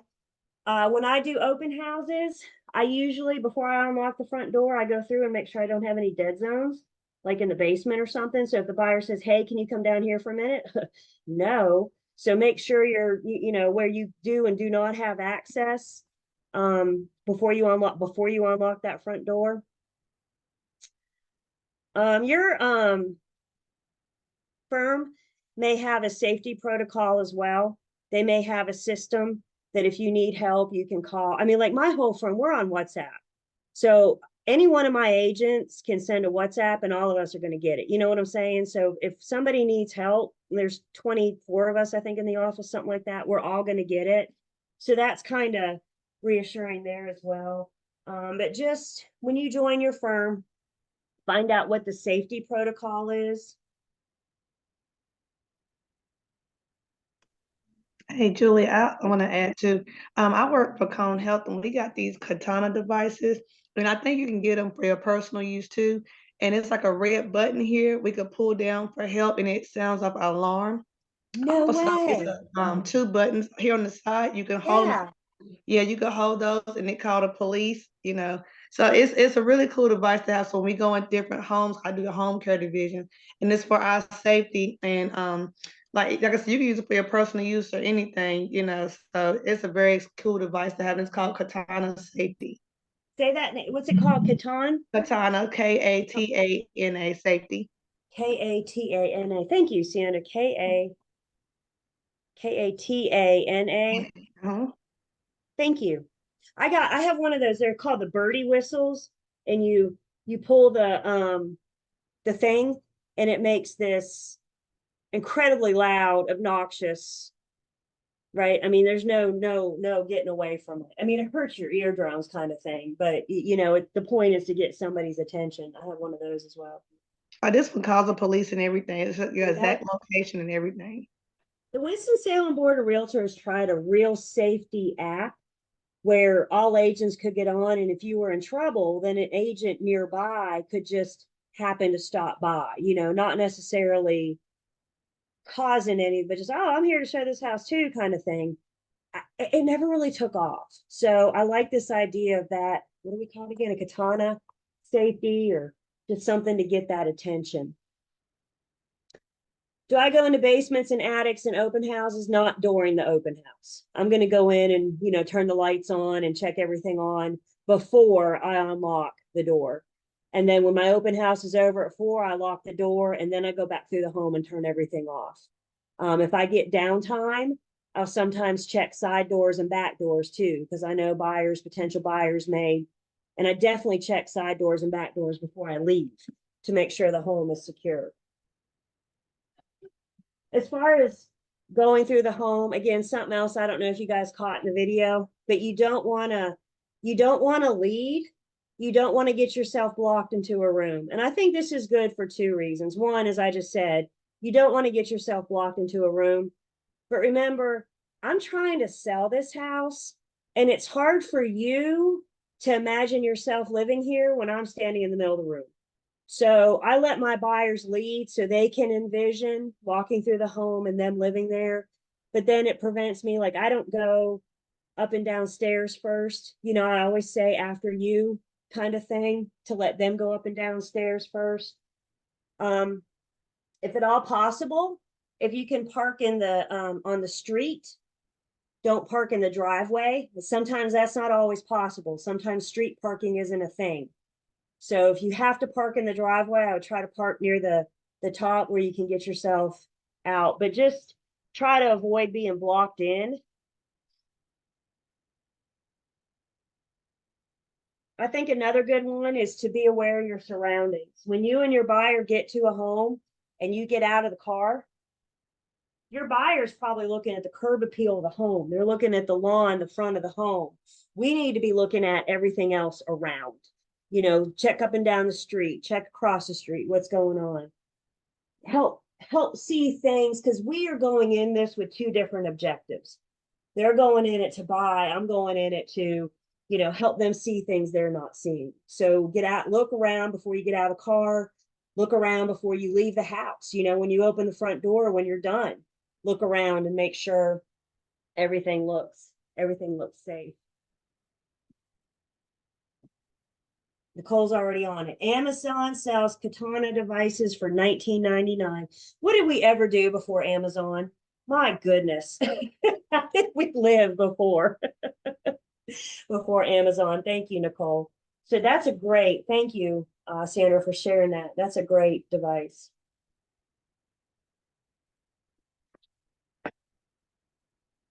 I was shown property once.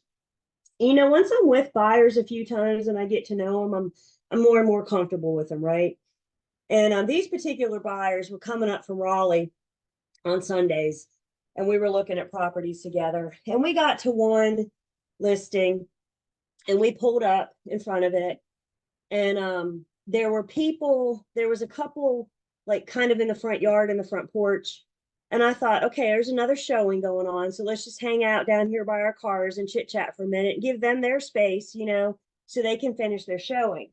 Well, then the couple came up to us and they were like, hey, can you show us this house?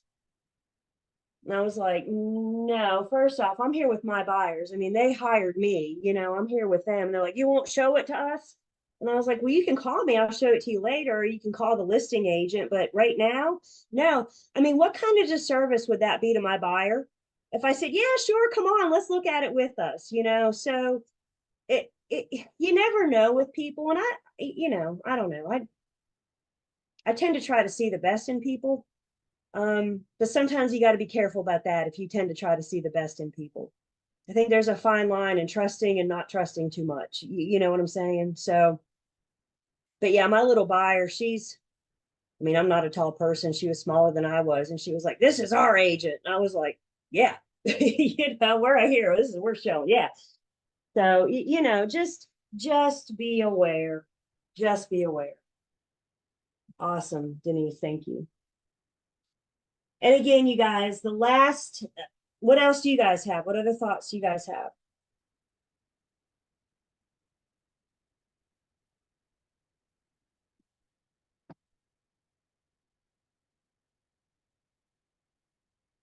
I think the last piece of advice I can give you, and probably the most important voice I can give you, listen to that little voice in your head. Listen to it. And when it's saying get out, do what it tells you. It's there for a reason. That's our fight or flight.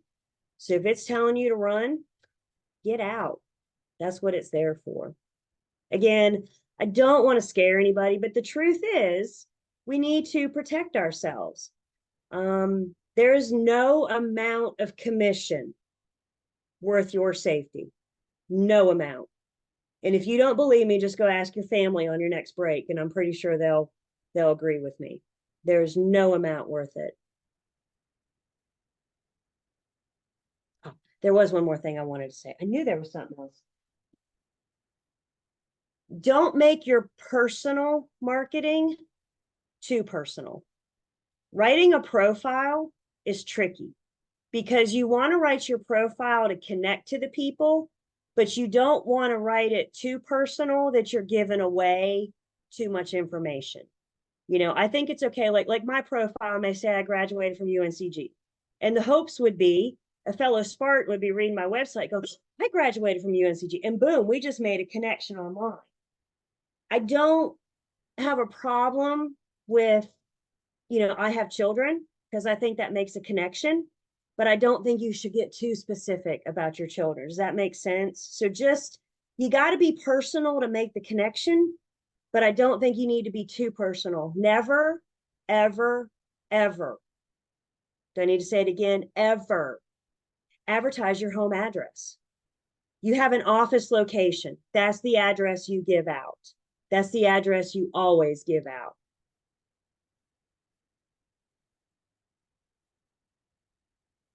Putting your picture on everything. Once upon a time ago, I think agents used, y'all remember the 80s, we had glamour shots? Ooh, remember those? That might have been what started. Some agents are still using their 80s glamour shots. They need to update. I'm just saying, some of them look like they're using their high school yearbook picture from, a couple years ago too. So keep it updated. Anybody ever met an agent? They get out of their car and you're looking at the agent, looking at the picture, looking at the agent, looking at the picture, and it just doesn't quite look the same. What else on safety?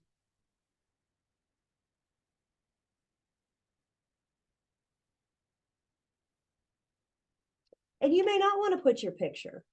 I used to work with a lady, she had a caricature done. So it was close, but it wasn't, spot on, Be creative. Think outside the box. Don't do what everybody else is doing. I mentioned the other day, there's over 100,000 licensees in the state of North Carolina. What are you going to do to make yourself stand out? There's your $1 million question for tonight.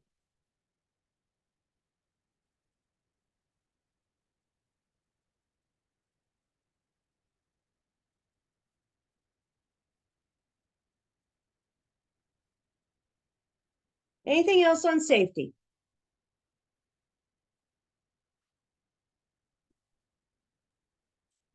I got I'm a quick. curious. Yeah. Oh, you go ahead first. You go ahead. Well, I was going to say, if you can't find anybody to go with you, do you think it's unprofessional to have like an earpiece in your ear and keep somebody on the phone? Nope, I do not. Not okay. And you may not want to say, Rachel, this is why I have my earpiece in, but I don't think that's unprofessional at all. I don't think that's unprofessional at all. Now, you wouldn't want to commentate it, step by step, but at least somebody could be on the phone if need be. Absolutely. I think whatever you need to do to make yourself feel comfortable, it's worth it.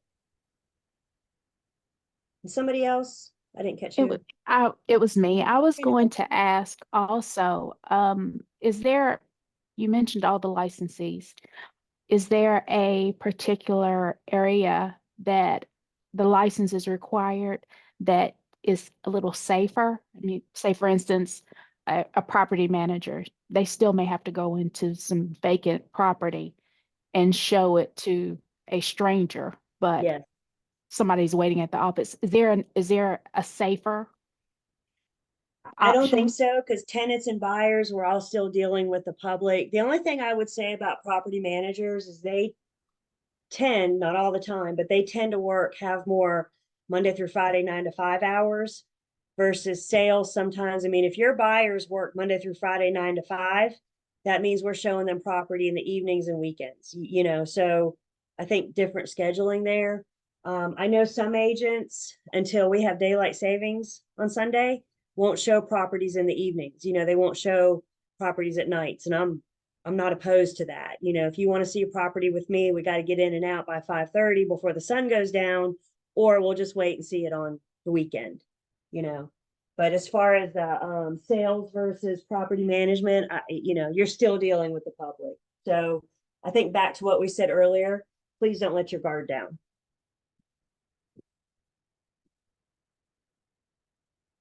And like I said, I mean, once I work with a buyer a few times, especially when they start doing the things that I ask them to do, I know they're serious. You know what I'm saying? But guys, the truth is we're in and out of our buyers and sellers' lives so fast. I mean, it takes, 2 weeks to find a house, 4 weeks to buy one and then we're done. 6 weeks, boom, I'm in and out of your life so fast, so sometimes you don't have time to build that repertoire, build that relationship. Same thing with sellers. I could list your house and be in and out of your life in 4 or 6 weeks, so just again, it's back to that little voice inside you. If you're comfortable or not. There's so many good stories out there. I think it was during the pandemic. Yeah, it had to have been during the pandemic because people were just bored, right? There's several like closed Facebook pages, like for just for area agents, wherever your area is. And during the pandemic, there were reports of a couple, Roderick, back to what you were saying. There was a report of couples that were going into open houses, and it was eventually figured out that they were looking for homes with deep freezers, and specifically, they were looking to steal the ice cream from the deep freezer. Victimless crime, right? Unless you really like ice cream. I mean, I don't know, that could, but why? I don't know. People just get bored sometimes, but it was a couple. It was a couple, and they looked just like a couple looking to buy. But come to find out, they were just come to see if there was a deep freezer, they'd get them some ice cream. Why? I don't know. I don't know. I think we were just bored. Honestly, I think that's part of what that was. But once word got out on the closed Facebook page, that kind of ended. Word of mouth, you guys. Never be afraid to ask for help. Never be afraid to ask a peer. Once upon a time ago, I taught this night class in person. And y'all are amazing. When we finish at 9:30, you grab your stuff and poof, you're gone. And next thing you know, I'm walking out in a dark parking lot by myself.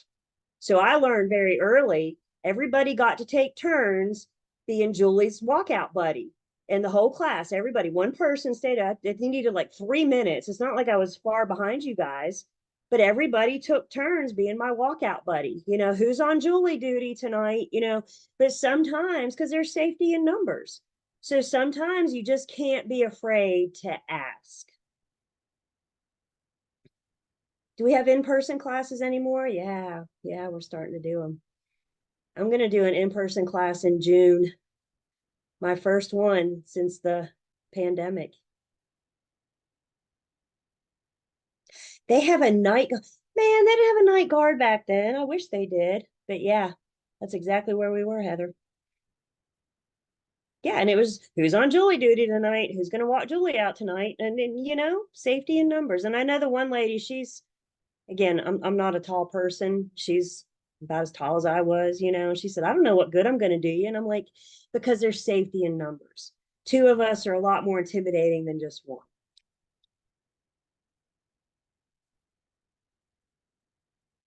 If I do bring a coworker, do we split payment or the fee? That's up to you guys. Figure out how you want to do that. Maybe you scratch my back and I'll scratch yours. Maybe we'll split this deal, right? We'll just have to figure out how to work that.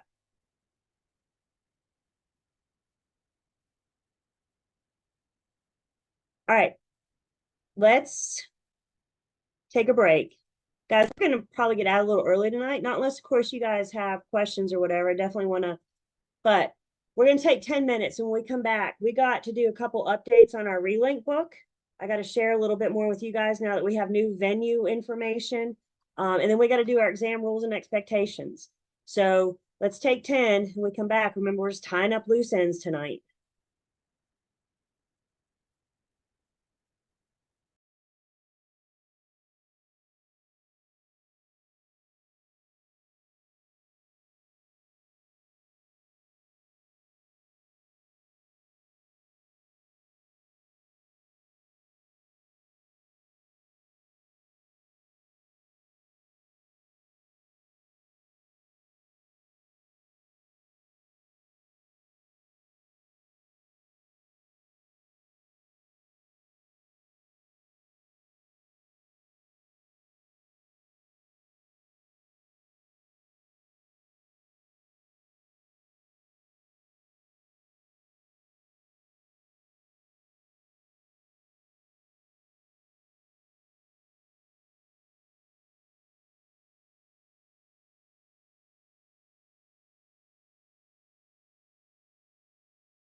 It was a alterations place.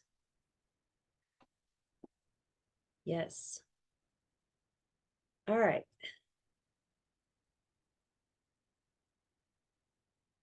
So I am taking attendance. And you guys will remember, we looked at we talked about the RELINC book. I've been holding off as long as I possibly could because we do have, I'm in the welcome section in the online learning system, and we're looking at the real estate licensing in North Carolina, also known as the RELINC booklet. So we do have the current one of these, March 2024. What we don't have yet is the newly revised syllabus. But I'm going to show you guys what and why you may need that for, because I do think that it's important. So I do want to tell you, I don't know when it's coming out. We haven't heard anything. But as soon as it comes out, you'll be available and I'll show you how you know. So when we talked about this before, we just kind of looked at the PowerPoints that walked us through. The main thing was the application process. The booklet, the PowerPoints that we talked about follows the booklet. And now that we have the new booklet, the current booklet, there's a few things I just want to point out. I'm going to scroll fast. They've given you some pretty pictures to kind of help with that application process. Step 1, step 2, step 3, step 4. Remember, you guys, this is a process and you got to go in order. So make sure you're following the steps, following the process. When you're ready to submit your application, you want to refer to this book. You may want to go back to our recording and rewatch that section talking about the application process. But what we didn't get a chance to talk about, because we didn't have yet, as I have mentioned, as of March 1st, there's a new venue for our testing center, which doesn't mean anything to you guys, but the rest of us, we had to change over on March 1st. So the vendor we're using now is a company called Person View. And we're going to look a little bit more about them in a second. Actually, let me skip that. Let's do that first. When you guys are ready to submit your application, Pearson View is provided in the RELINC book. I'm on page 21. They've given you step-by-step application or step-by-step instructions with screenshots on how to schedule your exam with them. So you can go through this booklet and you can schedule your exam. You can go online,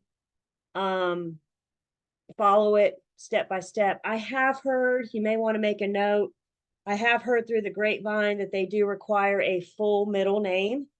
So when you're putting your information in, the name that you put in when you apply to take your exam with Person View must, you hear my absolute word, must match your driver's license.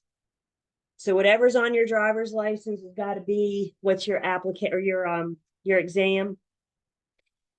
The other thing I want to show you guys, this is huge, y'all. Our previous testing center had like 7 locations. Pearson View has 63, 68. So I don't know where you are in the state, but there's a much better chance that you have a testing center location near you. The blue with the P in it, those are actually company-owned testing center. The little yellow flags are partner locations. So these might be like community colleges, for example, that they've partnered with. And then if you're military, they also have 5 military locations. Now you have to have access to the military. Not everybody can show up there. But if you're military, you have access, you can test there as well. So this is so big for us because so many times you guys were having to like come in the night before and stay the night so you could be at your location. I mean, there was only 6, so 6 or 7. So it depended on where you were. So this gives you an idea. And again, when you go to apply or when you go to schedule your exam with Person View, they're going to let you choose your location. They also said that you could go to a neighboring state and take the North Carolina real estate exam as well. So if you're closer to Virginia or South Carolina, you may want to look into those options as well. They also provided videos. So you guys see, you get like interactive links. And they have videos now straight from the RELINC book. All you got to do is access the RELINC book through the online learning system. And they got a video show you how to schedule the exam. Their testing center policies, I would definitely look this over. And I imagine you're going to get an email once you do schedule with this similar information as well. But it talks about no personal items are allowed in the testing room. They'll have empty your pockets and allow you to put in some kind of maybe a locker or a backpack or something. You pat yourself down. I think I joked the other day that they're not patting you down yet. We're getting a step closer because now you got to pat yourself down. Calculators are recommended. They get specific about the type of calculator that you can have. Remember when I asked you guys to go calculator shopping on day one and get something basic? Because if you show up to person view with something other than a basic calculator, they're not going to let you use your calculator. So make sure you're following those instructions.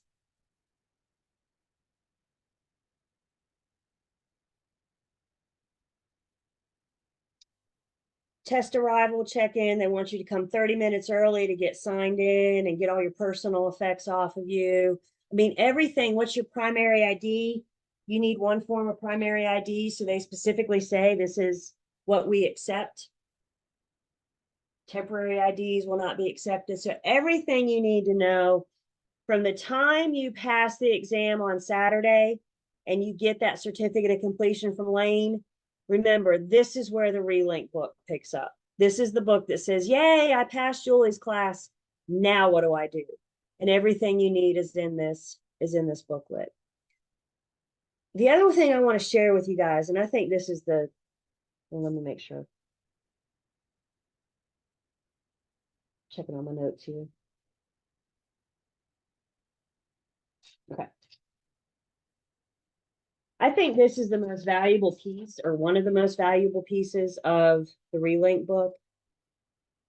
And this is where I want to show you this. I'm so hoping to get the new syllabus, but everybody make a note. Page 17 of the RELINC book. The question we get is, what can we expect on the state exam? Well, on your national section, you're going to get 9 questions on real property, 8 on ownership, 11 on valuation. You guys see that? There's your exam right there.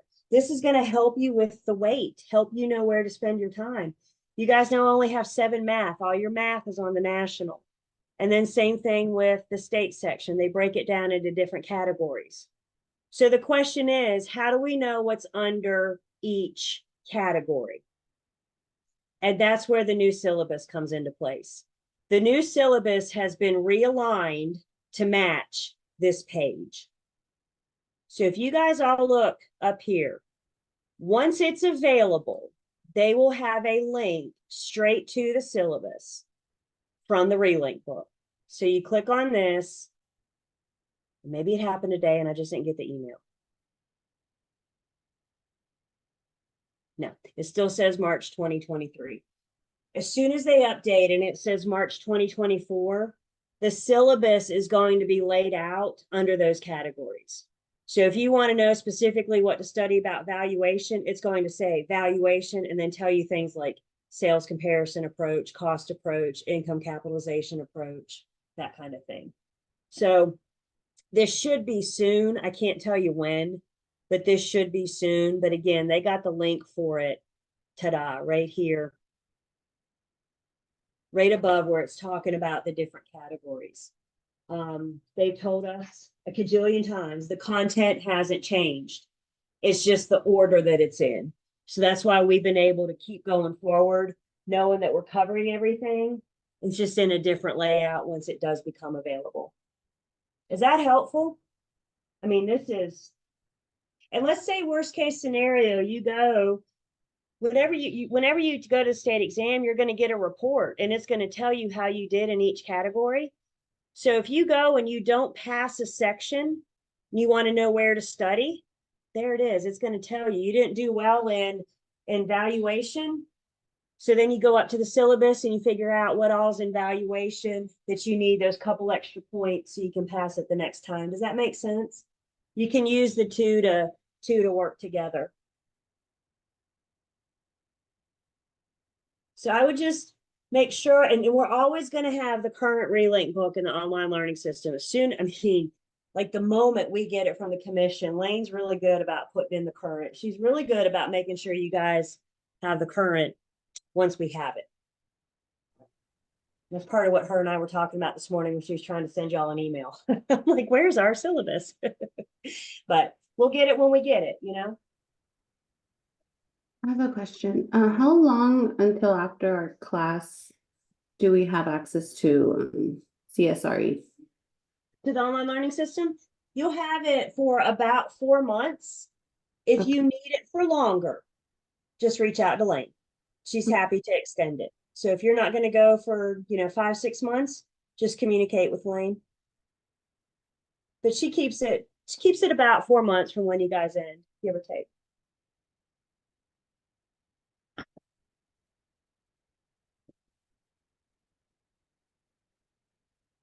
The process is how we talked about. You got to make a 75% on both sections. The timing, all those things that we talked about is still the same. It's just that syllabus I've been waiting on.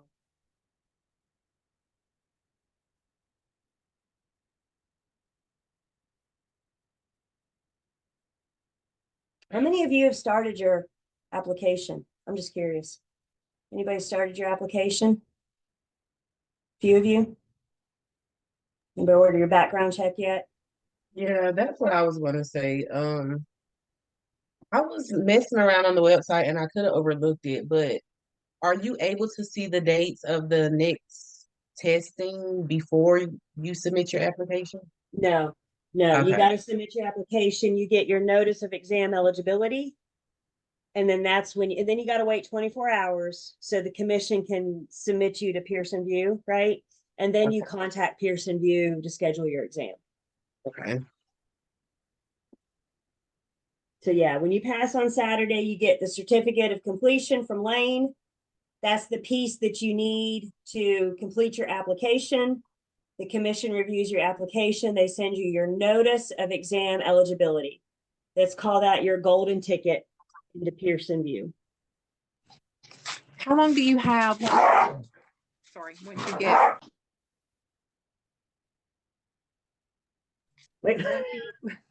get you can take your test. Do you have a certain amount of time before that expires? If I'm understanding what you're asking, your application is good for 180 days. Is that so? Again, you guys, don't submit your application until you're ready to go. Because once you get your notice of exam eligibility, your 6-month clock starts. So if you're not ready and you get that notice of exam eligibility and you take 3 more months to study, you've wasted 3 months of that application period. Does that make sense? So don't submit it until you're ready. And then that way you have the full 6 months. There are 0 extensions to that 180 days. You can't even get an extension for a hardship. There are 0 extensions for that 180 days. So just know once you get that notice of exam eligibility, your 6-month clock starts. That's exactly it. Speaking it too. Somebody asked about the application, so we're going to go to ncrec.gov. And we're going to go down ncrec.gov, just Google North Carolina Real Estate Commission. And we're going to go down near the bottom. And we're going to apply for a license.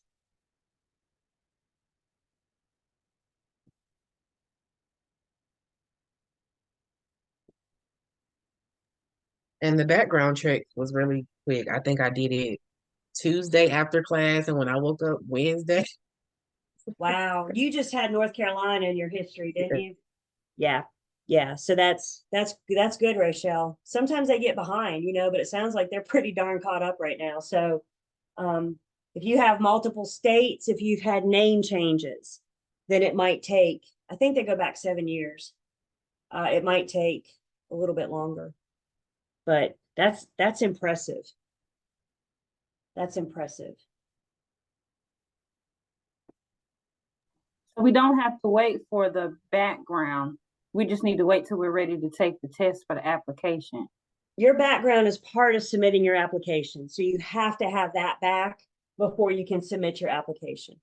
You got to have the whole application complete. We're getting there, Brooke. Hold tight. So, Julie, I have a question. Please. So when you are doing your background check, is there a link on this website that helps you do that? Okay. Yep. So once you start your application, I'll say, and Rochelle probably knows better than I do, but it'll say, order your background check here or something like that.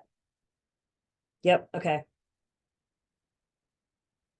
Back in my day, they didn't have this online application stuff. I had to mail in a paper application. I have never clicked on that button, y'all. So once you click on it, you see more than I ever have. At least I'm not so old. I saw you got a state exam that tells you right then and there, pass, fail. You talk to people like Lane will tell you when she took her state exam, she's been around so long, she had to wait for the mail. And they always told them, you either got an 8.5 by 11 manila envelope, that meant you passed, or you got a white envelope, which means you didn't. You had to wait for the mail to come to know if you passed your real estate exam or not. Whew. Lane's been around a long time. She talks about the torture. Yes, it's like your college acceptance. All you do is just run out and tackle your mailman every day. You know, do you have my letter? What else about the application process, the RELINC book? Again, it's all here. And you guys, I'll be honest, if you guys have questions about the application process, Lane is the one to call. If you call me, I'm going to send you to Lane because she's the one that is more familiar. She can help you guys troubleshoot. So if you get stuck anywhere in the application process, I mean, you can reach out to me, but I'm telling you right now, I'm going to forward you to Lane more than likely because I stay in my lane and that's kind of her domain. So she can help. She's troubleshot.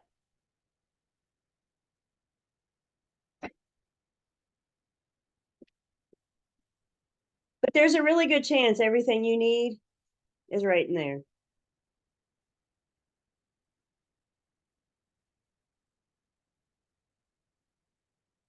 I'm getting questions about the exam on Saturday. Hold tight. We'll talk about it, I promise. Application for your state exam. Anything else so we can move on?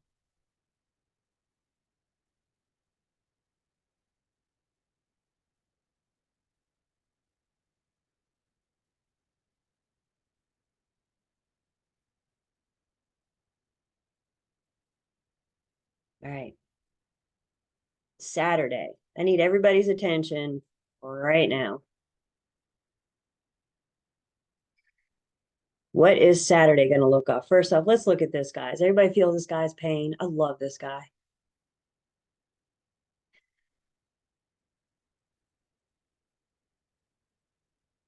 What's the best answer?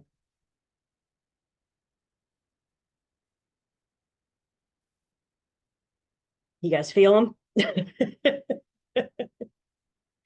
This is real. This is how we feel. All right. I got several big things to talk about with your exam on Saturday. I'm going to ask that you please hold off on questions until the end because there's a really good chance I'm going to cover it. This may or may not be your first time taking a real estate end of class exam, but we've been through it. So give me a minute to talk about everything. Okay. And I promise if I don't cover it, we will certainly get to it. Do I have everybody's attention? I have a very important announcement. I'm not available to give you guys your exam on Saturday. So we have another instructor that is going to give your exam, which means tomorrow morning, you're going to get another email from Lane. And that other email from Lane is going to be Anika's Zoom link. And that's what you'll need to access the exam on Saturday morning. So let me just pause right there. Anika Bartley is another instructor with Carolina School of Real Estate. She teaches post licensing. And she's going to give you guys your exam on Saturday morning. So Saturday morning, do not come to my Zoom call. I need you to go to Anika's Zoom call, and you will get Anika's link tomorrow morning. So that's another big reason why I wanted to make sure you all got the email from Lane today. So let me pause there. What questions do I have about that? And I need everybody to shake their head saying they heard me, because guys, as I just said, I'm not available Saturday morning. So if you call me at 8:55 for Anika Zoom link, I'm not going to be able to help you. So let's make sure everybody has Anika Zoom link tomorrow. Can I get some thumbs ups? There's another instructor giving you your exam. So Lane will send you Anika's Zoom link tomorrow morning. That's where I need you to go Saturday morning. Make a note right now, real big, please. Important email from Lane tomorrow. I will be with you guys in spirit. I will see your results. I'll be cheering for you on the side. I'm just not available to be here with you physically. Anika will also have help. So there will be another, she's an admin with Carolina School of Real Estate that'll help proctor her. They will watch you guys while you take your exam. So let's talk about, I know, this is it. Until post-licensing. I will see all of you in post-licensing soon, right? Right. By the way, Anika only teaches post-licensing for Carolina schools. So use Anika as your carrot.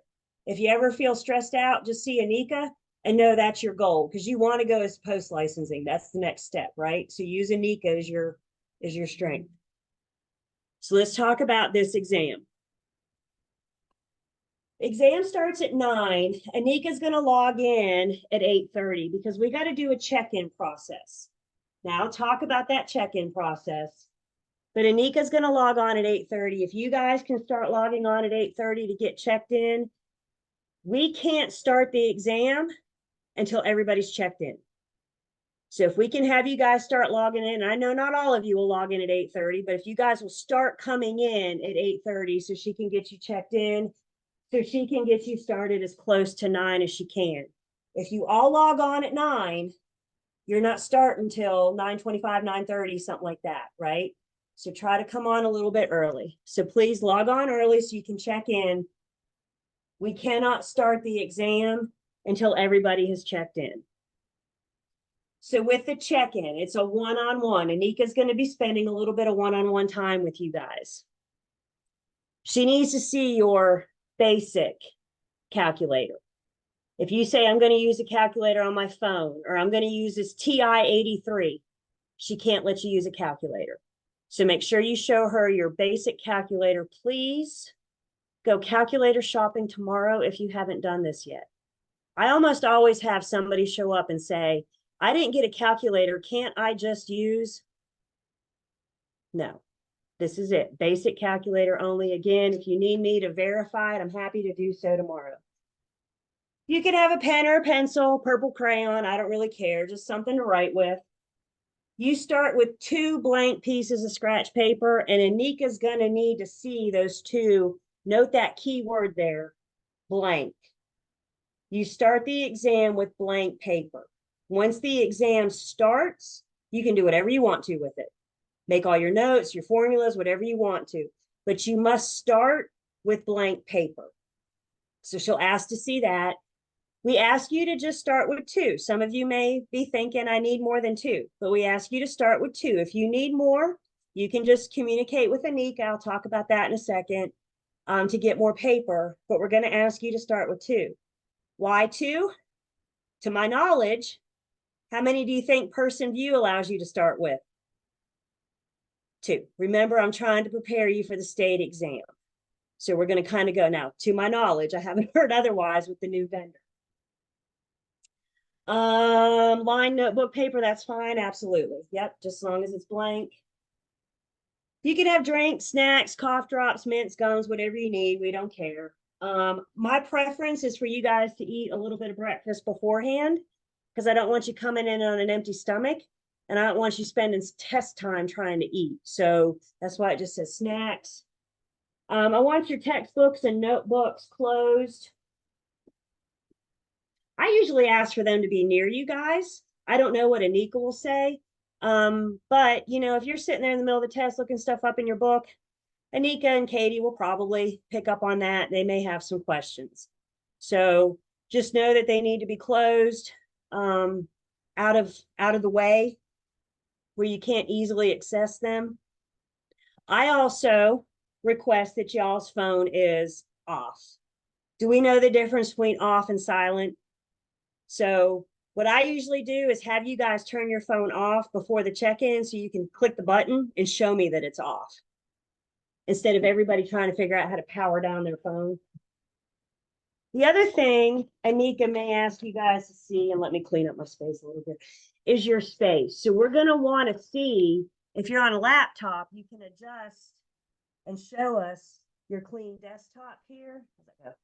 Show us that you don't have like, where's it? I'm stuck, sorry. Show us that you don't have flashcards or formulas or something stuck to your desktop. If you're not on a laptop, you won't be able to do that. So you may have to do the honor system. I promise that I have nothing that could be cheating. If cheating is your game plan for Saturday, I don't recommend it. Remember, you got another test to get through. So even if you do get through mine by cheating, you're not done. It's kind of a twofold system here. So again, I don't recommend it, obviously.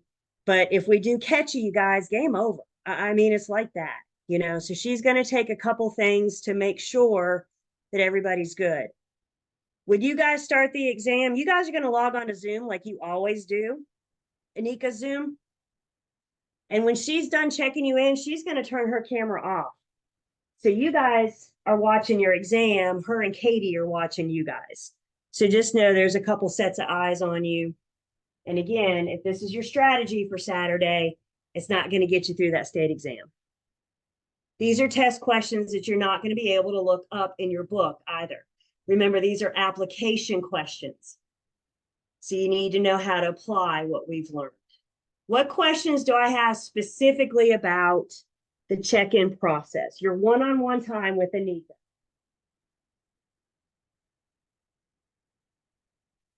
I don't remember if I answered that. Lined, notebook paper is fine.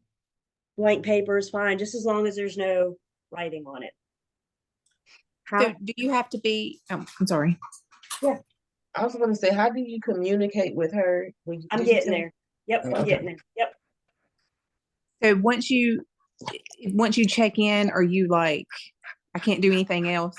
Yeah, that's kind of the name of the game Saturday morning is going to be patience. Because once she has you checked in, then I just need you just to chill out, a few big deep breaths. Once she gets you checked in, then you're ready to go. We just got to wait on the rest. Somebody's got to go first. What about like potty breaks during the I'm exam? getting there. I'm Okay. getting there. Yep, I'm getting there. Okay. All right. Hold off on the questions for a minute. Let's talk about the rest of this. I need you guys, some of you have, I don't see any virtual backgrounds, but I do see some blurry backgrounds. We're going to ask that you guys turn off your backgrounds so we can see what's going on behind you. Because I don't want somebody to walk up behind you and, start sharing information. So some of you with a blurry background, you want to turn that off. I don't think we had any virtual backgrounds. If you're in a dark space and we can't see you, then Anika may ask you to turn a light on or something. Remember, she's watching you guys take the exam. So she's going to need to be able to see you. You guys are only going to have 2 tabs open on your computer. So once you log into Anika's Zoom, I need you to close out of everything else. And then when you begin the exam, you'll click on the class marker link that she'll put in the chat. And now you'll only have Zoom that you're going to minimize. I'll show you that in a second. So all you guys can be looking at, all you should be looking at is class marker. But I need you to log out of everything else on your laptop. This is an honor system thing. I mentioned communicating with Anika during the exam. The only way that you can communicate with anybody during the exam is with Anika, and that's a direct message via Zoom. If you're going to leave your camera for any reason, I need you to communicate with Anika. We will let you take bathroom breaks. I'm not going to do a scheduled bathroom break, but we will let you take bathroom breaks. We will let you get water. We'll let you adjust a thermostat. We'll let you get a blanket, whatever. You just need to communicate with her. Do not ever unmute yourself for any reason. You have peers also taking this exam, and I cannot have you guys distracting or disrupting your peers.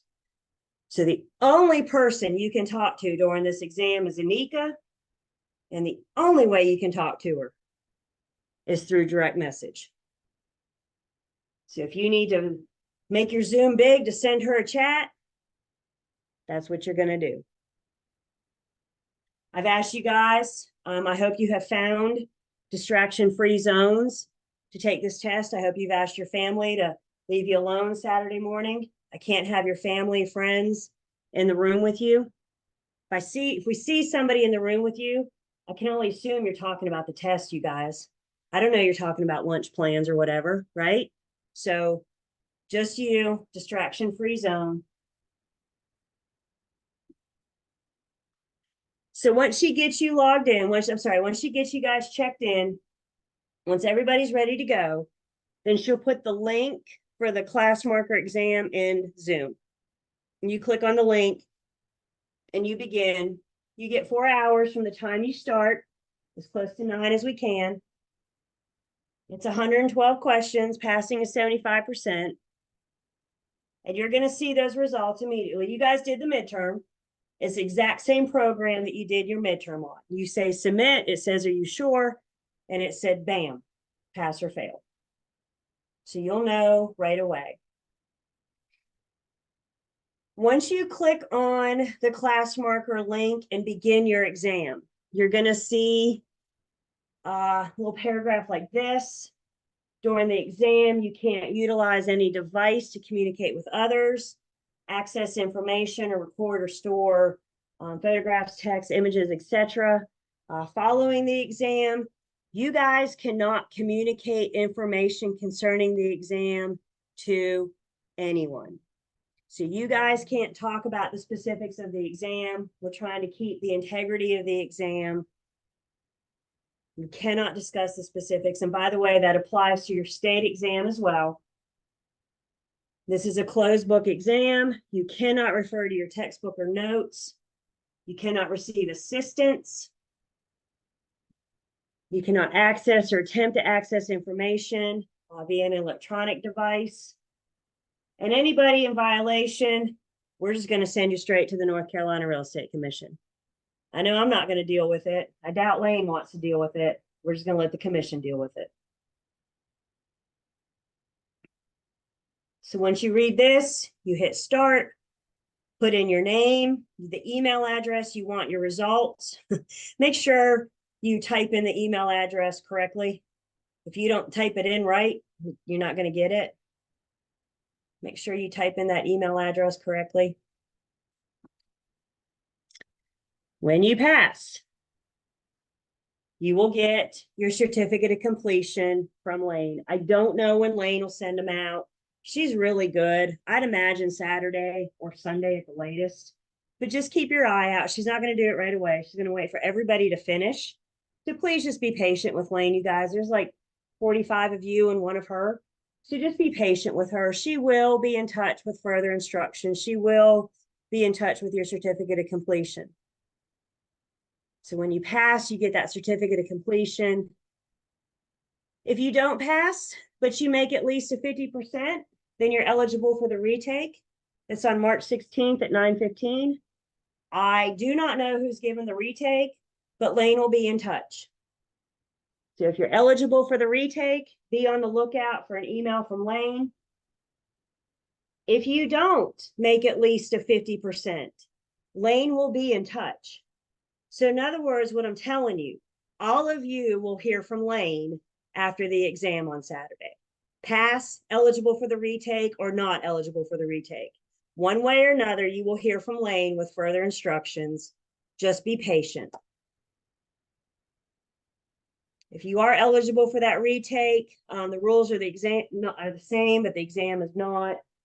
Like we said, Lane will be in touch. Just be patient with her.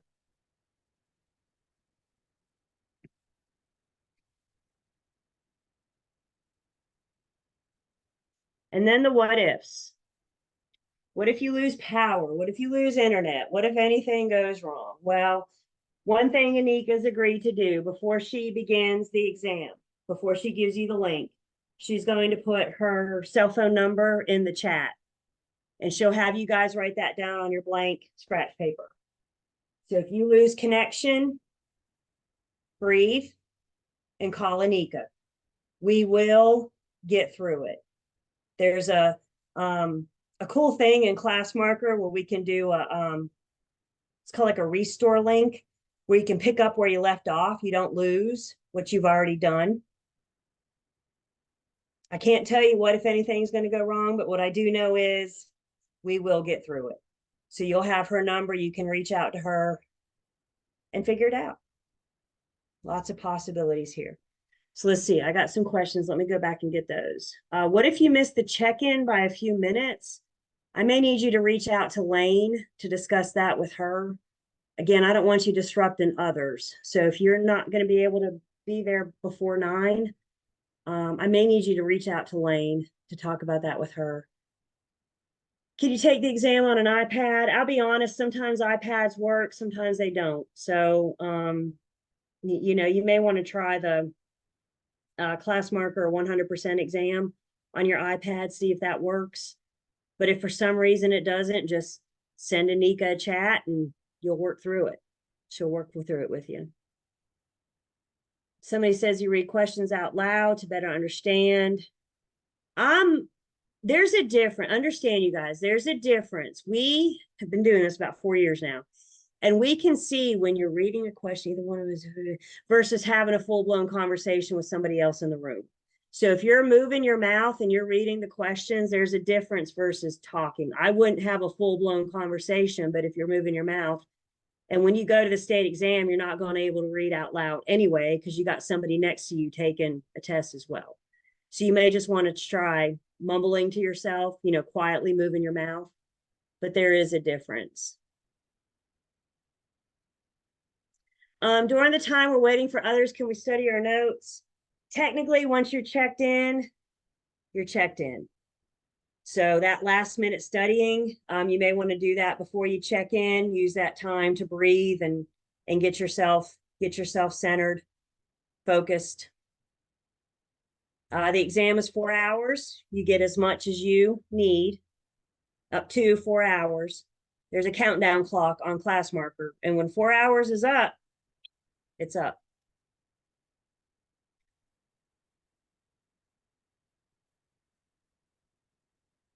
After you checked in, can you write on your paper? No, you cannot write on your paper until the exam begins. Once you get that link, you can do whatever you want to with that paper. But that paper needs to stay blank until we begin.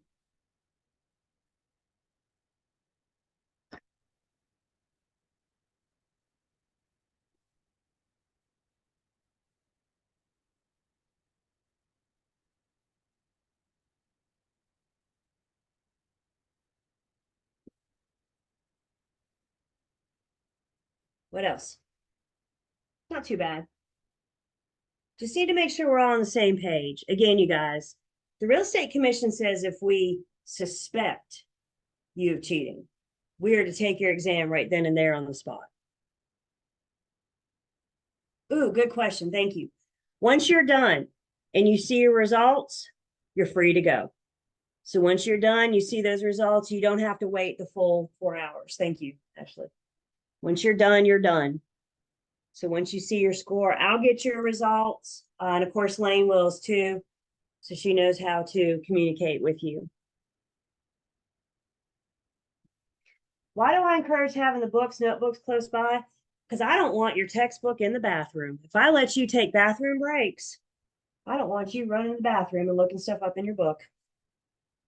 Again, you only get 4 hours, 112 questions, and a lot of them are application questions. So how much looking up are you going to be running back and forth to the bathroom and looking up questions y'all going to be able to do? It's not worth it, you guys.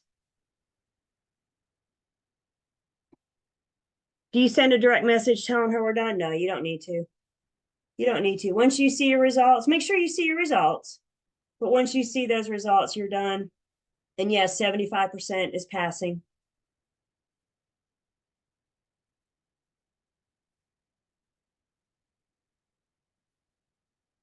You guys may want to, I'll show you that. We'll go back to that 100% exam in just a second, but you may want to do that because that'll refresh you on class marker. Remember, you can bookmark a question, you can skip a question. The last thing you're going to do, every single page has a link that says see all questions, and it says either answered or unanswered. And the last thing I need you to do is click on that and make sure all 112 say answered. If you don't know, take a shot, but don't leave anything unanswered. That's the last thing you're going to do. See all questions. We cannot go back and discuss the questions. So you won't be able to see. You'll get the same report that you did from the midterm that gives the breakdown of the topics. You'll get that report, but no, you will not see the questions. We cannot discuss the questions. Everybody hearing me? I got friends, people, you guys know each other. I don't know how, but somehow you all know each other. It blows my mind. We cannot discuss the exam, and same thing about the state exam as well. And that's what you're agreeing to when you hit start, that you're not going to discuss this exam.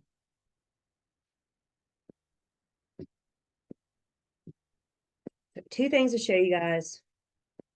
I want to make sure I have any more questions here. 3 things. Is it pretty straightforward? Not too bad, right? May I offer some tips and tricks? May I offer some advice? Y'all already know the first thing. How many can you miss? 75% of 112. What's your T-bar? 75% of 112 is so many you can miss.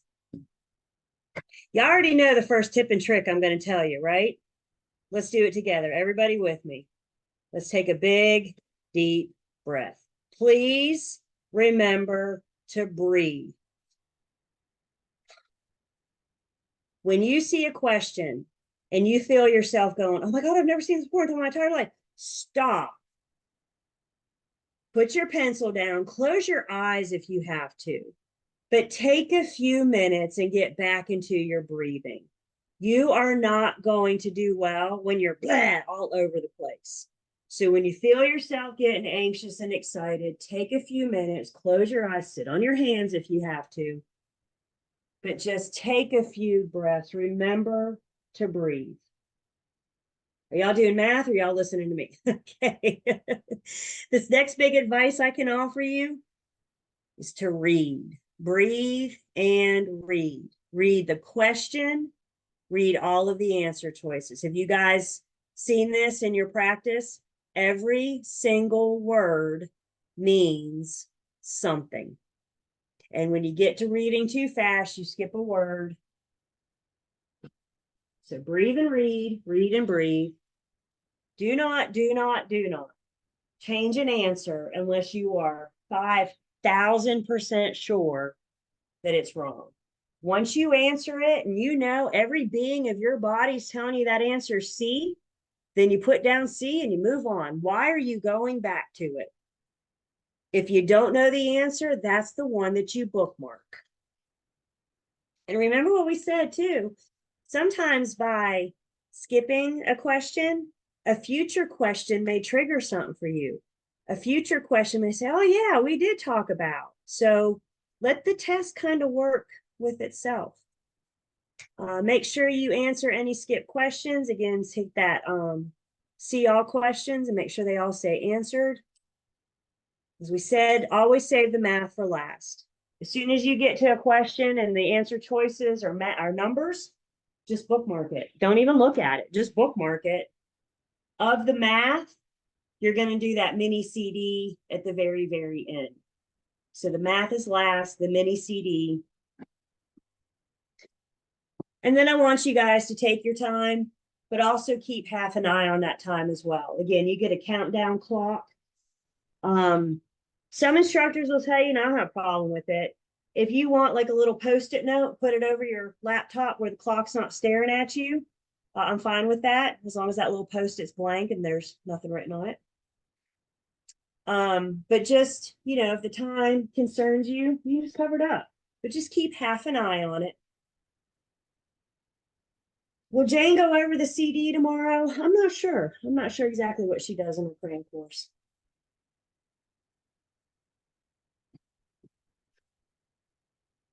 Between now, I'm not going to say I've seen it all, Tink, but yeah. Trust me, y'all. Anika and I where y'all are once as well. Katie's licensed too. So we get it. We know. We've been there. So between now and Saturday morning, I need you guys to study, but I don't want you to spend all of your waking hours in the next, what, day and a half studying. You got to give your brain a break between now and Saturday, or yeah, Saturday morning. At some point Friday night, you've got to put the book down and know that you know what you know. Please don't try to pull an all-nighter Friday night. You're going to be over it before it ever begins. So get a good night's sleep. What's mama tell us? Get a good night's sleep and get a light breakfast the morning of, right? So you'll be focused, you'll be centered. Don't come into this exam exhausted Saturday morning. You're not going to have the brain power for 4 hours. So at some point Friday night, put the book down. What do you do to relax? Bubble bath, walk in the park, what? Whatever it is you do to relax, do that Friday night so you can get a good night's sleep. And then eat something Saturday morning. Not a big meal. Don't go to Golden Corral buffet or anything, but get you a couple bites of something so you're not listening to a tummy grumble in the middle of the test. You got to feed the machine, guys. So make sure you feed that machine. And that's what we got. Best of luck to all of you. I've enjoyed this class. I thank you guys. I think this has been a good class and I appreciate you guys. Another thing you're going to get from Lane shortly after, I don't know exactly when, but you guys will get a survey from her. It's anonymous, so you're free to answer honestly, but just some how myself and the school can continue to improve. We're constantly growing. So we appreciate any of your constructive feedback, anything we can do to offer a better product to the students. I also like to hear from you guys through your journey as well. So stay in touch with Lane and I. Let us know, especially when you get the license. That's why I do what I do, because I get a test from y'all. Julie, I passed today. And that text is why I do what I do. So keep us posted, keep us up to date. We want to hear from you in your journey. Your real estate journey. Is this exciting? You're moving on to the next chapter. So 2 things I want to show you guys real quick. Thank you guys. That 100% exam I talked about, 100% review, and then you have the class marker. So if you're a little rusty from class marker, it's like 2 birds, 1 stone, right? You can take a practice comprehensive exam and you can get a good refresher on class marker before Saturday morning. So don't forget about that exam. It's under the 100% review.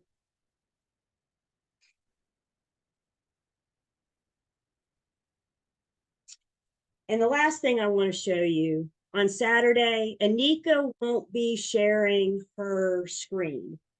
So you guys will have this view. So she'll check you in this view. And then when you begin your exam, you guys can minimize Zoom. So go to the top right and you got the little dash to minimize. And when I minimize mine on my end, it narrows it down. I just see one person. Is that what y'all see? And you can kind of like tuck them off to the side. So I don't want you all watching each other because that's going to be distracting. I just want you guys focusing on your exam. So once you get that class marker link and you begin, just minimize Zoom, tuck it off to the side. And you only need to open Zoom if you need to communicate with Anika. Let's see. Do I do post licensing? I do. I do 301 and 302. I don't do 303. I like the math. There's no math in 303. It's law and rule. I'll tell you guys what, though. We have a instructor on staff. Her name is Patricia Moreland. Where's my book? I showed you guys the real estate manual the other day. And when you look in the cover, you got one of the authors is our very own Patricia Moreland. So when they say she wrote the book on this, she wrote the book on that. Keep her in mind for 303 because she had a big contribution in that book. Perfect. Good, Jessica. I use Zoom on my browser, and that would be okay to have a tab for Zoom. Yes, so you're going to have two tabs open. So Zoom will be open. Close out your email once you get into Zoom, and then you'll have Zoom. You can minimize it, and then you'll have class marker. All I want you guys looking at is class marker. Nika's looking at you guys. You guys are looking at class marker. And she'll have her camera off, I'm sure, once she checks you in. Just know her and Katie are back there watching. What else?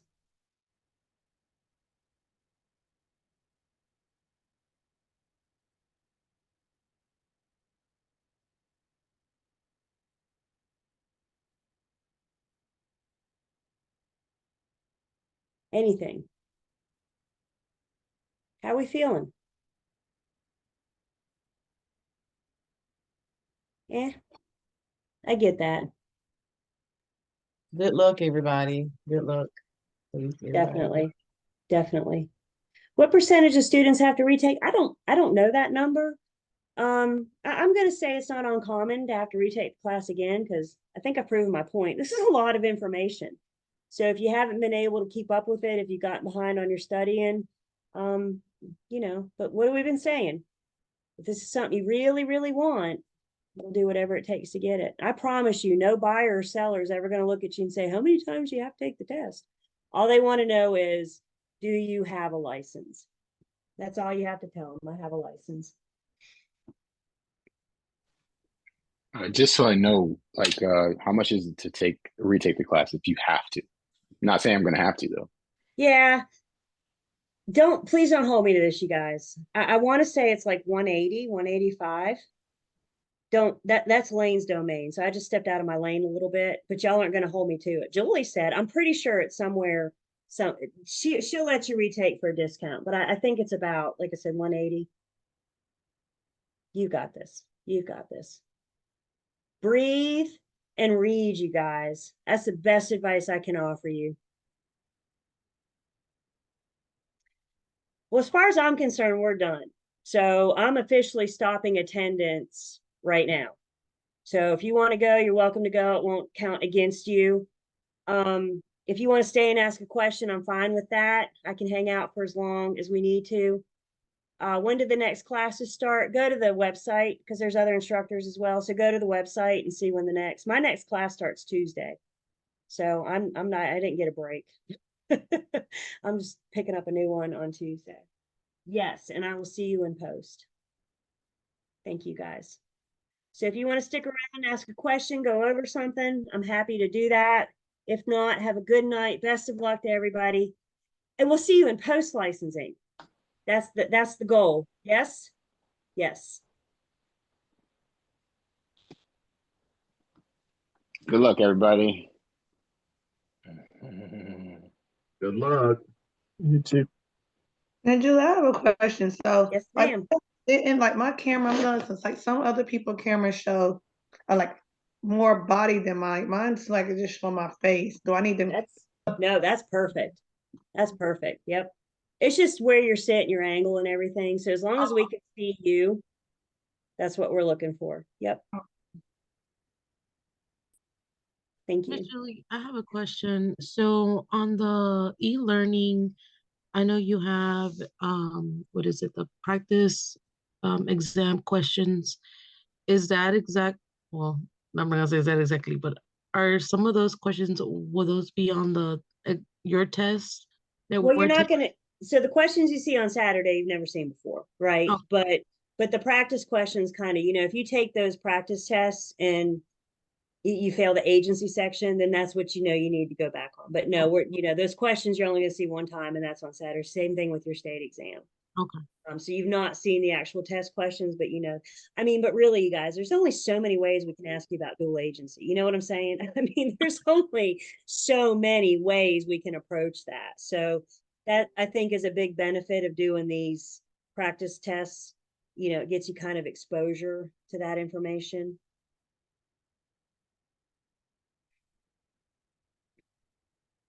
All right, let's see. We got 2 questions here.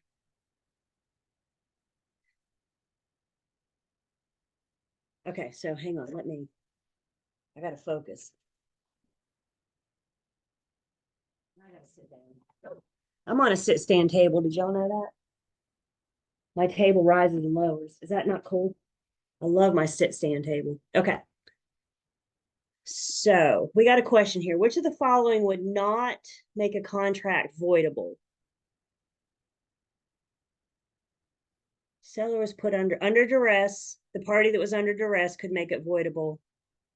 Broker and seller failed to disclose. The broker failed to disclose. Seller doesn't have to. Buyer's been adjudicated competent by a court of law. That would make it void, or a minor. So a minor can make it voidable. So okay, so there's a difference. Remember, if something is void, and actually we can see this. Grab your book and let's go to unit 10. No, I'm sorry, unit 9. So a void contract, in a sense, you never had a contract to begin with because it's missing one of the essential elements. A voidable contract, you have the essential elements, but how many parties have the right to make it voidable? How many parties? Y'all can show me. Voidable? Just one. That's right. And avoidable, only one party. So like, for example, the minor. If you contract with a minor, the minor could go to the judge and say, I'm 17 and a half years old. You can't make me carry through with the terms of these contracts. And the judge would say, you're right, because you're a minor. So the minor could make it voidable. When it comes to people being declared incompetent, there's 2 different stages, if you will, of being declared incompetent. If you've been declared incompetent, that party could make the contract voidable. If they've been declared incompetent by a court of law, that would make it void, because now the judge has said this person doesn't have the mental capacity to enter into a contract. So if you look on page 258 in unit 9, we have that example there that kind of addresses that. Because if you've been declared incompetent, that comes from the medical profession. If you take it a step further and been declared by a court of law, now the judge is going to say that contract is void because you didn't have the mental capacity to contract.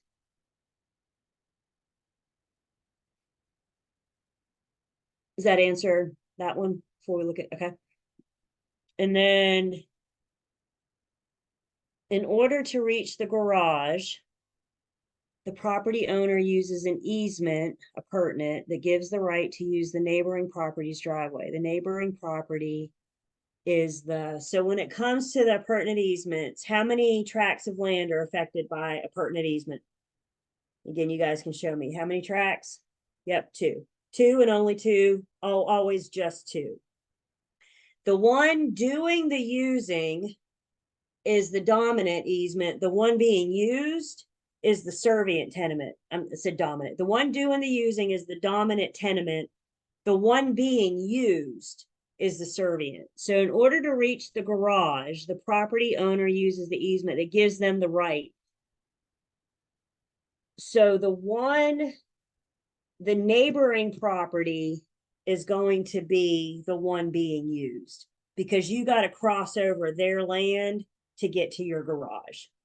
So that would be the dominant. And it's always and only just two tracts of land. Is that good on that one? Where'd you get? Okay. I forget, you have a youngin at home, right? So you can't unmute. Didn't you tell us at the beginning that if she hears you, she'll go nuts? So you've been doing a lot of typing.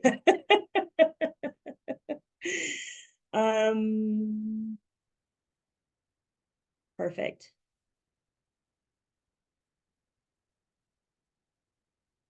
You can only go to the Zoom homepage on the app. Once you leave the app, it'll cut the camera off. So Ashley, you may need to, do you have another device? we may need you on 2 devices, one that you can, so we will have to give you that exception. Let me make a note. I'll let Anika know that you'll need to log on twice, once on your, and that's the fix. So somebody asked if they could use their iPhone, and sometimes it happens that it cuts them off. It just happens. So we have you log in, turn your phone on and log on. One where we can see you, and the other one where you can see your device. So I'll let Anika know. I'll send her an email tomorrow that Ashley H will be on 2, one of those being her phone.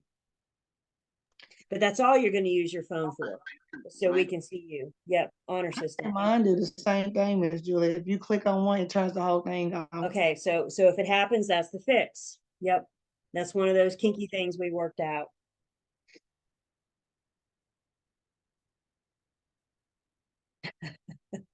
You are at work. Yeah, and guys, like I said, those are the kind of things on Saturday. If it happens, just breathe. Just breathe. And Anika may say, she gives exams for post licensing too. So she may say, do you have a phone you can log in on? And by me telling her about Ashley, we know that she'll need to. So she may be alert to both, but they'll work through it. They'll work through it. Her and Katie do this regularly. Katie helps us proctor a lot. So she's seen a lot more than even I have.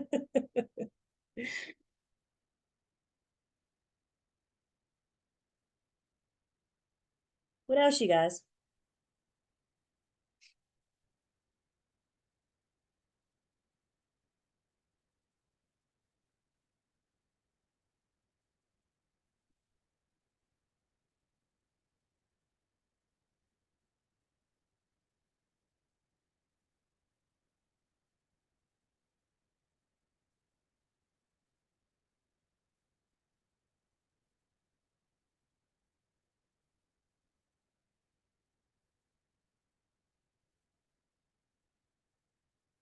Thank you. Best of luck. It's an exciting day. You guys have worked hard to get here on Saturday. Now you're here. So it's part of your journey.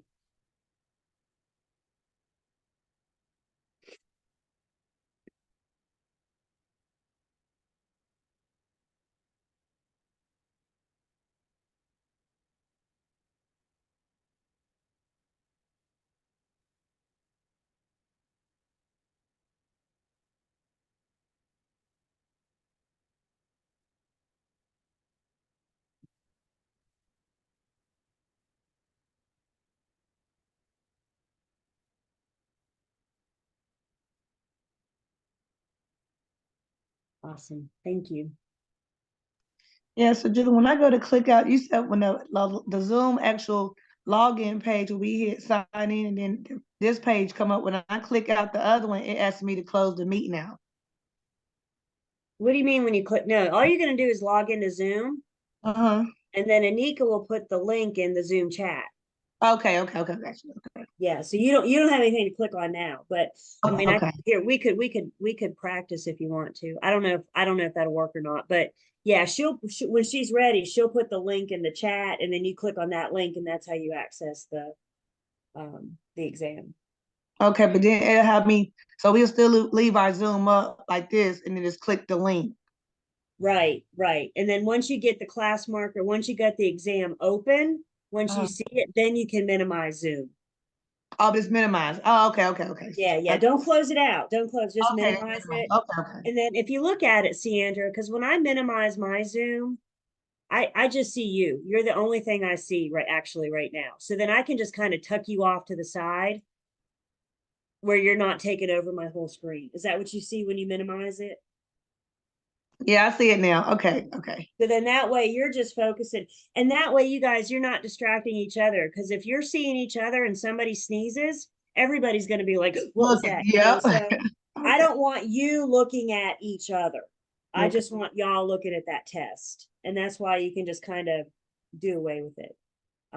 If you need to communicate with Anika, then you know where it is. You can make it big and send her a chat.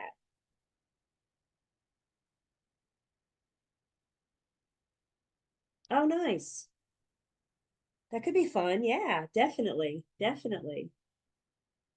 Such a small world, isn't it? somebody else in this class knew her too. Isn't that wild? Just about as many of y'all knew my boss as I do. It is such a small world. It's crazy. Well, guys, if you don't have anything else, I say y'all got a little bit of extra study time. You can, or sleep time, or whatever, bubble bath time, whatever it is you need to get yourself ready for Saturday morning. That's the focus right now. Best of luck. Absolutely. Remember, I'm around tomorrow as well. If you guys have questions, don't hesitate to reach out to me. Thank you. Good night.